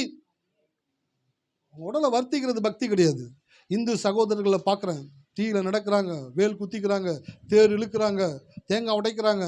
எப்படினாலும் கடவுள் தன்னை வருத்தி கொள்ற அந்த வருத்தத்தை பார்த்து அந்த கடவுள் இறங்கிட மாட்டாரா? இதெல்லாம் பண்ணி முடிச்சுட்டு போயிட்டு சீரட் குடிச்சிட்டு சாயந்தரம் சர்ச்சுக்கு வரேன். ஒருத்தர் மாலை போட்டுக்கிறார், ரொம்ப வருஷத்துக்கு முன்னாடி பார்த்தவர். சரி மாலை போட்டுக்கிறார் போல, பேசலான்னு அப்படின்னு போகிறேன். சி என்னடா அது மாலை போட்டுக்கிறாரு, வேஸ்டிலாம் போட்டு பார்த்துக்கிட்ட பூனை ரயில் வண்டியுமே விட்டுட்டு இருக்கிறாரு. அப்போ அவங்களுக்கு என்ன தெரியலனாக்க, பக்தினாக்க நான்வெஜ் சாப்பிடாமல் இருக்கிறது பக்தி, இல்லை நடந்தே போகிறது பக்தி. சார் அது பக்தி இல்லை சார். உங்களை வருத்திக்கிறது பக்தி இல்லை சார். உங்களை திருத்திக்கிறது தான் சார் பக்தி. உங்களுடைய குணத்தை மாற்றிக்கொள்றது தான் சார் பக்தி. உங்களுடைய விசுவாசத்தை வளர்த்து கொள்வது தான் சார் பக்தி. இக்கட்டான சூழ்நிலைகளில் கர்த்தர் எனக்கு செய்வார் என்று சொல்லி விசுவாசத்தோடு நிற்கிறீங்க பார்த்தீங்களா, அதை தான் தேவன் பக்தியாக பார்க்கிறார். ஹல்லேலூயா. கழுகு செத்து போனதை பார்க்காம உயிரோடு இருக்கிற உயிரினத்தை பார்க்கிறது போல ஆபிரகாம் தன் சரீரம் செத்து போனதை எண்ணாமல் தேவனுடைய உயிருள்ள வாக்கு தத்தத்தின் மேல் அவன் கவனம் உள்ளவனாக இருந்தான், அட்டன்டிவாக இருந்தான். காலையிலிருந்து நைட்டு வரைக்கும் எத்தனை பேர் வந்து அவன்கிட்ட நெகட்டிவாக பேசினாலும், அவனை குறித்து காண்பிச்சாலும், அவன் சரீரத்தை குறித்து பேசினாலும், அவன் மனசில் அதை குறித்து ஒன்றுமே யோசிக்கவே இல்லை. அவன் யோசித்ததெல்லாம் என் தேவன் ஒன்றை எனக்கு சொல்லி இருப்பார் என்றால் அதை செய்வதற்கு அவர் வல்லவராக இருக்கிறார், அவர் மரித்தவர்களையும் உயிரோடு கூட எழுப்பக்கூடிய இருக்கிறார் என்று சொல்லி விசுவாசித்தபடியினாலே அதை தேவன் பக்தியாக கருதினார். ஹல்லேலூயா. எத்தனை பேர் இருக்கீங்க? கர்த்தர் நல்லவர் சார். உங்களுடைய பக்தியை கடவுள் பார்க்க விரும்புகிறார். இவர் எழுதுறாரு, யாரு? பவுல் எழுதுறாரு, நான் அன்னதானம் பண்ணினாலும் என் சரீரத்தை சுட்டரிக்கிறதற்கு ஒப்பு கொடுத்தாலும் அன்பு எனக்கு இராவிட்டால் நான் ஒன்றும் இல்லை. அன்புன்னு என்னது? சோத்திரம் பிரதர், கை கொடுங்க. ஆமென். நல்லா இருக்கீங்களா? கர்த்தருக்கு சோத்திரம். கட்டி பிடிக்கிறது இது கிடையாது அன்பு. இந்த அன்பை குறித்து பேசல. ஒரு மனிதன் தேவன் மேல் கொண்டிருக்கும் அன்பு. ஹல்லேலூயா. தேவன் மேல் கொண்டிருக்கும் அன்பு என்னது? அன்பு ஒரு நாளும் பொய் சொல்லாது, ஒளியாது, பொல்லாப்பு செய்யாது, அயோக்கியமானதை செய்யாது, தற்பொழிவை நாடாது, சினம் கொள்ளாது, ஃபுல்லாக எழுதியிருக்கிறாரு. நான் படித்தேன், மற்றவங்ககிட்ட நான் காட்டுறது புல்லட்டு. கடவுள் சொல்கிறாரு, ஃபஸ்ட்டு என்கிட்ட நீ கரெக்டாக இருக்கணும்டா, அன்பாக இருக்கணும். என்கிட்ட நீ எப்படி அன்பாக இருக்க முடியும்? உன்னை சுற்றி 1000 காரியங்கள் நெகட்டிவாக நடந்தாலும் என் தேவன் என்னை நேசிக்கிறபடினாலே, நான் என் தேவனை நேசிக்கிறபடினாலே என் தேவன் எனக்கு நன்மையை மாத்திரமே செய்வார். இதுதான் சார் அன்பு. இந்த அன்பு உங்களுக்குள்ளே வந்துருச்சுன்னு வச்சுக்கோங்களேன், உங்கள் லைஃப்பில் நீங்கள் அடுத்து ஷிஃப்ட்டுக்குள்ளே போய்கிட்டே இருப்பீங்க, மேலே வந்துக்கிட்டே இருப்பீங்க, ஆசீர்வதிக்கப்பட்டுக்கிட்டே இருப்பீங்க. அதனால தான் தேவன் ஆபிரகாம் என்பவனை ஆபிரகாம் என்று பெயரை மாற்றி உன்னை திரளான ஜாதிகளுக்கு தகப்பனாக ஏற்படுத்தினார். ஹல்லேலூயா. எத்தனை பேர் கவனிக்கிறீங்க? அப்போ இன்னைக்கு வீட்டுக்கு போகும்போது ஒரு காரியத்தை எடுத்துகிட்டு போங்க. ஆபிரகாம் தன் சொந்த சரீரத்தை, ஒவ்வொரு நொடியும் அவன் சரீரம், அவன் கண்ணு பார்த்துக்கிட்டே இருக்குது. அந்த சரீரம் செத்து போனதை எண்ணாமல் கடவுளுடைய வாக்கு தத்தத்தை எண்ணிக்கொண்டிருந்தான், யோசித்து கொண்டிருந்தான், நினைத்து கொண்டிருந்தான். எவ்வளோ கஷ்டமான விஷயம், ஈஸியான விஷயங்களா? நான் செய்தியில் சொல்லிட்டேன். இன்னும் ஒரு மணி நேரம் பேச சொன்ன நான் பேச தயார். எப்படி இருக்க முடியும் சார் ஒரு மனுஷனால? தன் சொந்த சரீரத்தை பகைத்தவன் ஒருவனும், மனைவியை குறித்து எழுதுறாரு, தன் சொந்த சரீரத்தை பகைத்தவன் ஒருவனும் இல்லையே. அப்ப சொந்த சரீரம் செத்து போய் கொண்டிருக்கும் பொழுது, பலனற்று போய் கொண்டிருக்கும் பொழுது அதை கவனிக்காமல் தேவனுடைய வாக்கு தத்தங்கள் நிறைவேறும் என்று சொல்லி விசுவாசிச்சான். பார்த்தீங்களா? அதை தான் தேவன் பக்தியாக கருதுகிறார். ஹல்லேலூயா. நீங்க எத்தனை பேர் வீட்டுக்கு போறீங்க? வீட்டுக்கு போறவங்க ஒவ்வொருத்தரும் யோசிச்சுட்டே போங்க. Correct sir, correct sir. ஏன் சார் ஆபிரகாம் தன் சொந்த சரீரம் கெட்டு போனதை கூட, அழிஞ்சு போனதை கூட, செத்து போனதை கூட நினைக்காம தேவன் ஜீவன் உள்ளவர் சொன்னதை செய்வார் என்று விசுவாசித்தாருங்க. அவருடைய பிள்ளை நானா இருக்கிறபடினால் நானும் அப்படிதான் இருக்க போறேன். என் வாழ்க்கையில எது செத்து போய் கொண்டிருந்தாலும் நான் ஒன்று செய்ய போறேன், என்னை கடவுள் ஆசீர்வதிக்கிறதுக்கு நல்லவராக இருக்கிறார். ஹல்லேலூயா. உங்களை ஆசீர்வதிக்கிறதுக்கு கர்த்தருக்கு ரொம்ப பிடிக்கும். உங்களுக்கு கொடுக்கறதுக்கு கர்த்தர் பிரியமுள்ளவராக இருக்கிறாரு. உங்களை அவர் நேசிக்கிறவராக இருக்கிறாரு. ஆபிரகாமுடைய ஆசீர்வாதத்தை உங்களுக்கு அவர் எடுத்து வச்சிருக்கிறாரு. உங்க பக்தியை அவர் பார்க்க விரும்புகிறாரு. உங்க பக்தி எப்போ வெளிப்படும்? எதை எண்ணணுமோ அதை எண்ணணும், எதை எண்ணக்கூடாது அதை என்ன, எதை பார்க்கக்கூடாது அதை பார்க்கக்கூடாது, எதை கவனம் செலுத்தக்கூடாது அதில் கவனம் செலுத்தக்கூடாது. தன் வேலையில் ஜாக்கிரதையாக இருக்கிறவனை கண்டாயானால், உங்களுக்கு ஒரு வேலை கொடுத்துருக்கிறார். என்ன வேலை கொடுத்துருக்காரு? படிக்கிற பிள்ளைகளுக்கு படிக்கிறது ஒரு வேலை, குடும்பத்தை நடத்துறவங்களுக்கு குடும்பம் நடத்துறது ஒரு வேலை, வேலைக்கு போகிற ஆண்களுக்கு வேலை செய்கிறது ஒரு வேலை, ஊழியம் செய்கிறவங்களுக்கு ஊழியம் செய்கிறது ஒரு வேலை. அடுத்த ஒரு வேலை, முக்கியமான வேலை, நான் எப்பொழுதும் பரிசுத்தமாகவும் விசுவாசத்தோடு கூட தேவனுக்கு அருகில் நான் இருப்பதை ஊர்ஜிதப்படுத்திக் கொள்ள வேண்டும் என்று சொல்லி ஒவ்வொரு நொடியும் ஜாக்கிரதை உள்ளவர்களாக இருக்கும் பொழுது உங்களுடைய ஆசீர்வாதத்தை தடுக்க ஒருவராலும் முடியாது. ஹல்லேலூயா. ஜாக்கிரதையா இருங்க, ரொம்பவும் கன்சர்னா இருங்க, ரொம்பவும் சென்சிட்டிவா இருங்க. ஒரு நொடி கூட தப்பான விஷயங்களை யோசிக்க கூடாது, ஒரு நொடி கூட செத்ததை யோசிக்க கூடாது. ஒவ்வொரு நொடியும் கர்த்தருடைய வாக்கு தத்தங்களை வாயார சொல்லி புகழுங்க, கர்த்தரை உயர்த்துங்க, கர்த்தருடைய நாமத்தை மகிமைப்படுத்துங்க. சரீரம் பலவீனமா இருக்குதா, அந்த பலவீனத்தையே நோண்டாதீங்க. டாக்டர் சொல்ற மாதிரி புண்ணு இருக்கிற இடத்துல நோண்டாதீங்க அப்படின்னாக்கா கேட்கறது கிடையாது. அதுவே பலவீனமானதை பார்த்துக்கிட்டே இருக்கிறது, அதை பார்க்காதீங்க. நீங்க ஆபிரகாமுடைய பிள்ளைங்களை எதை பார்க்கக்கூடாது? சரீரம் செத்து போனதை எண்ணாதிருந்தான். பார்க்கக்கூடாது. கண்ணாடி கிட்ட போய் நின்று பார்க்கக்கூடாது. சில பேர் கண்ணாடி கிட்ட போய் நின்னா பார்த்துக்கிட்டே இருக்குது, இப்படியே பார்க்குறது, இப்படி பார்க்குறது, இப்படி பார்க்குறது. கண்ணு கொஞ்சம் உள்ளே போன மாதிரி தெரியுதுல்ல, இன்னும் உள்ளே போயிடும், என்ன உள்ளே போயிடும். இல்லை முத கொஞ்சம் கருப்பாக இருக்க மாதிரி தெரியுது. அப்படியே எங்கள் அப்பா அப்படியே சுண்டி விட்டா ரத்தம் வர மாதிரி இருந்தாங்க, இப்போ கொஞ்சம் கருப்பாயிட்டாங்க. பார்க்கக்கூடாது. எதை பார்க்கணும் தெரியுங்களா? கண்ணாடியில் பார்த்து உங்களுடைய சரீரத்தை கவனித்து இப்படி ஆயிடுச்சேன்ட்டு கவலைப்படாமல், அதை பார்க்காம கடவுளுடைய வார்த்தையை பாருங்க. அவர் உனக்கு ஆரோக்கியம் வர பண்ணி உன்னை சுகமாய் தங்கி இருக்க பண்ணுவார். என் பிரியமே, நீ ரூபவதி, உன்னில் பழுதொன்றும். ஆமாம், நம்மளை கர்த்தர் அவ்வளவு நேசிக்கிறார். நம்ம அவ்வளோ அழகாக இருக்கணும், ஆசீர்வாதம் இருக்கணும், நல்லா இருக்கணும்னு ஒரு தேவன் விரும்புகிறார். அந்த தேவன் உங்கள் பக்தியை பார்க்க விரும்புகிறார். ஆபிரகாம் கிட்ட அந்த பக்தியை பார்த்தனால தான் கடவுள் ஆபிரகாம் ஆசீர்வதிச்சார். இன்றைக்கு உங்ககிட்ட இந்த பக்தியை பார்க்க விரும்புகிறார். நீங்கள் ஒவ்வொரு நேரத்தில் எப்படி இருக்கின்றது தேவன் கவனிக்கக்கூடியவராக இருக்கிறார். எப்படி இருக்க போறீங்க? செத்து போனதை பார்க்கக்கூடாது, எண்ணக்கூடாது, யோசிக்கக்கூடாது, அதை தூக்கி போட்டுறணும். கல்லறை நாற்றத்தோடு இருக்கும் கடல். கல்லறைக்கிட்ட இருக்கீங்களா, கடல்கிட்ட இருக்கீங்களான்னு பார்த்துக்குங்க. காசிமேடு சுடுகாட்டுக்கிட்ட இருக்கீங்களா, இல்லை காசிமேடு கடற்கரையில் இருக்கீங்களா? ஹல்லேலூயா. எத்தனை பேர் இருக்கீங்க? இல்லையா, நான் ரெண்டுக்கு நடுவில் இருக்கிறேயா. ஒன்றும் சுடுகாட்டில் இருந்துரு, இல்லை கடற்கரையில் போய் உட்காந்துரு. எங்கே இருக்க போகிற? நடு ரோட்டிலலாம் போகக்கூடாது. ஒன்று அங்கே இரு. கல்லறை நாற்றத்தோடு இருக்கும், கடல் சீற்றத்தோடு இருக்கும். கல்லறைக்கிட்ட இருந்தீங்கன்னாக்கா நீங்கள் பேசுங்க, பலவீனத்தை பேசுங்க, வியாதியை பேசுங்க, கடனை பேசுங்க, பிரச்சனையை பேசுங்க, பிரச்சனை கிடையாது. ஏன்னா நீங்கள் கல்லறைக்கிட்ட இருக்கிறீங்க. ஆனால் கடல்கிட்ட இருந்தீங்கன்னாக்கா எதை பேசணும்? சீற்றத்தோடு பேசணும். கர்த்தர் செய்வார், கர்த்தர் தருவார். தாவீதுடைய வாக்கு சங்கீதத்தில் எடுத்து வாசிச்சு பாருங்களேன். கர்த்தரன் மேய்ப்பராக இருக்கிறார், நான் தாழ்ச்சி அடையேன். அடிச்சு சொல்கிறான் சார்.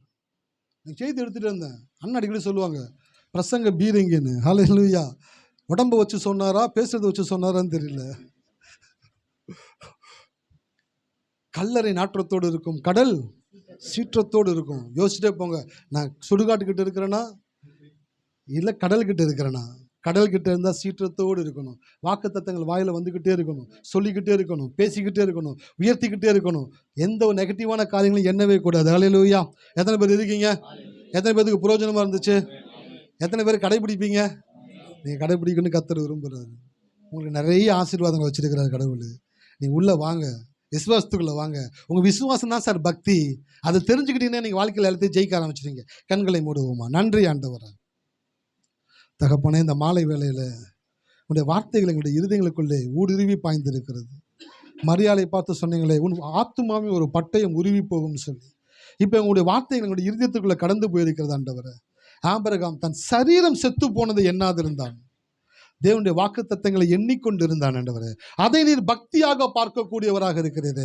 இன்றைக்கு உங்களுடைய ஜனங்களுடைய வார்த்தைகளை கேட்டிருக்கிறார்கள். அவர்களும் தன்னுடைய வாழ்க்கையில் தன்னுடைய பக்தியை வெளிப்படுத்த கிருபை தாரும். படிக்கிற பிள்ளைகள் கர்த்தாவே ஸ்தோத்திரம் ஆண்டவரே. தன் வேலையிலே ஜாக்கிரதையாக இருக்கிறது போல படிக்கிற பிள்ளைகள் ஜாக்கிரதையாய் படிக்க, வேலை செய்கிறவர்கள் ஜாக்கிரதையாய் வேலை செய்ய, ஊழியம் செய்கிறவர்கள் ஜாக்கிரதையாய் ஊழியம் செய்ய, விசுவாசத்தில் இருக்கிறவர்கள் ஜாக்கிரதையாய் விசுவாசத்தில் இருக்க, ஒவ்வொருவருக்கும் கர்த்தர் கிருபை தருவீராக, ஆசீர்வதிப்பீராக. இயேசுவின் நாமத்தில் ஜெபிக்கிறோம் நல்ல பிதாவே. என் ஆத்துமாவே கர்த்தரை ஸ்தோத்திரி, என் முழு உள்ளமே அவருடைய பரிசுத்த நாமத்தை ஸ்தோத்திரி. என் ஆத்துமாவே கர்த்தரை ஸ்தோத்திரி, அவர் செய்த சகல உபகரணங்களையும் மறவாதே. ஆமீன். கர்த்தராகிய இயேசு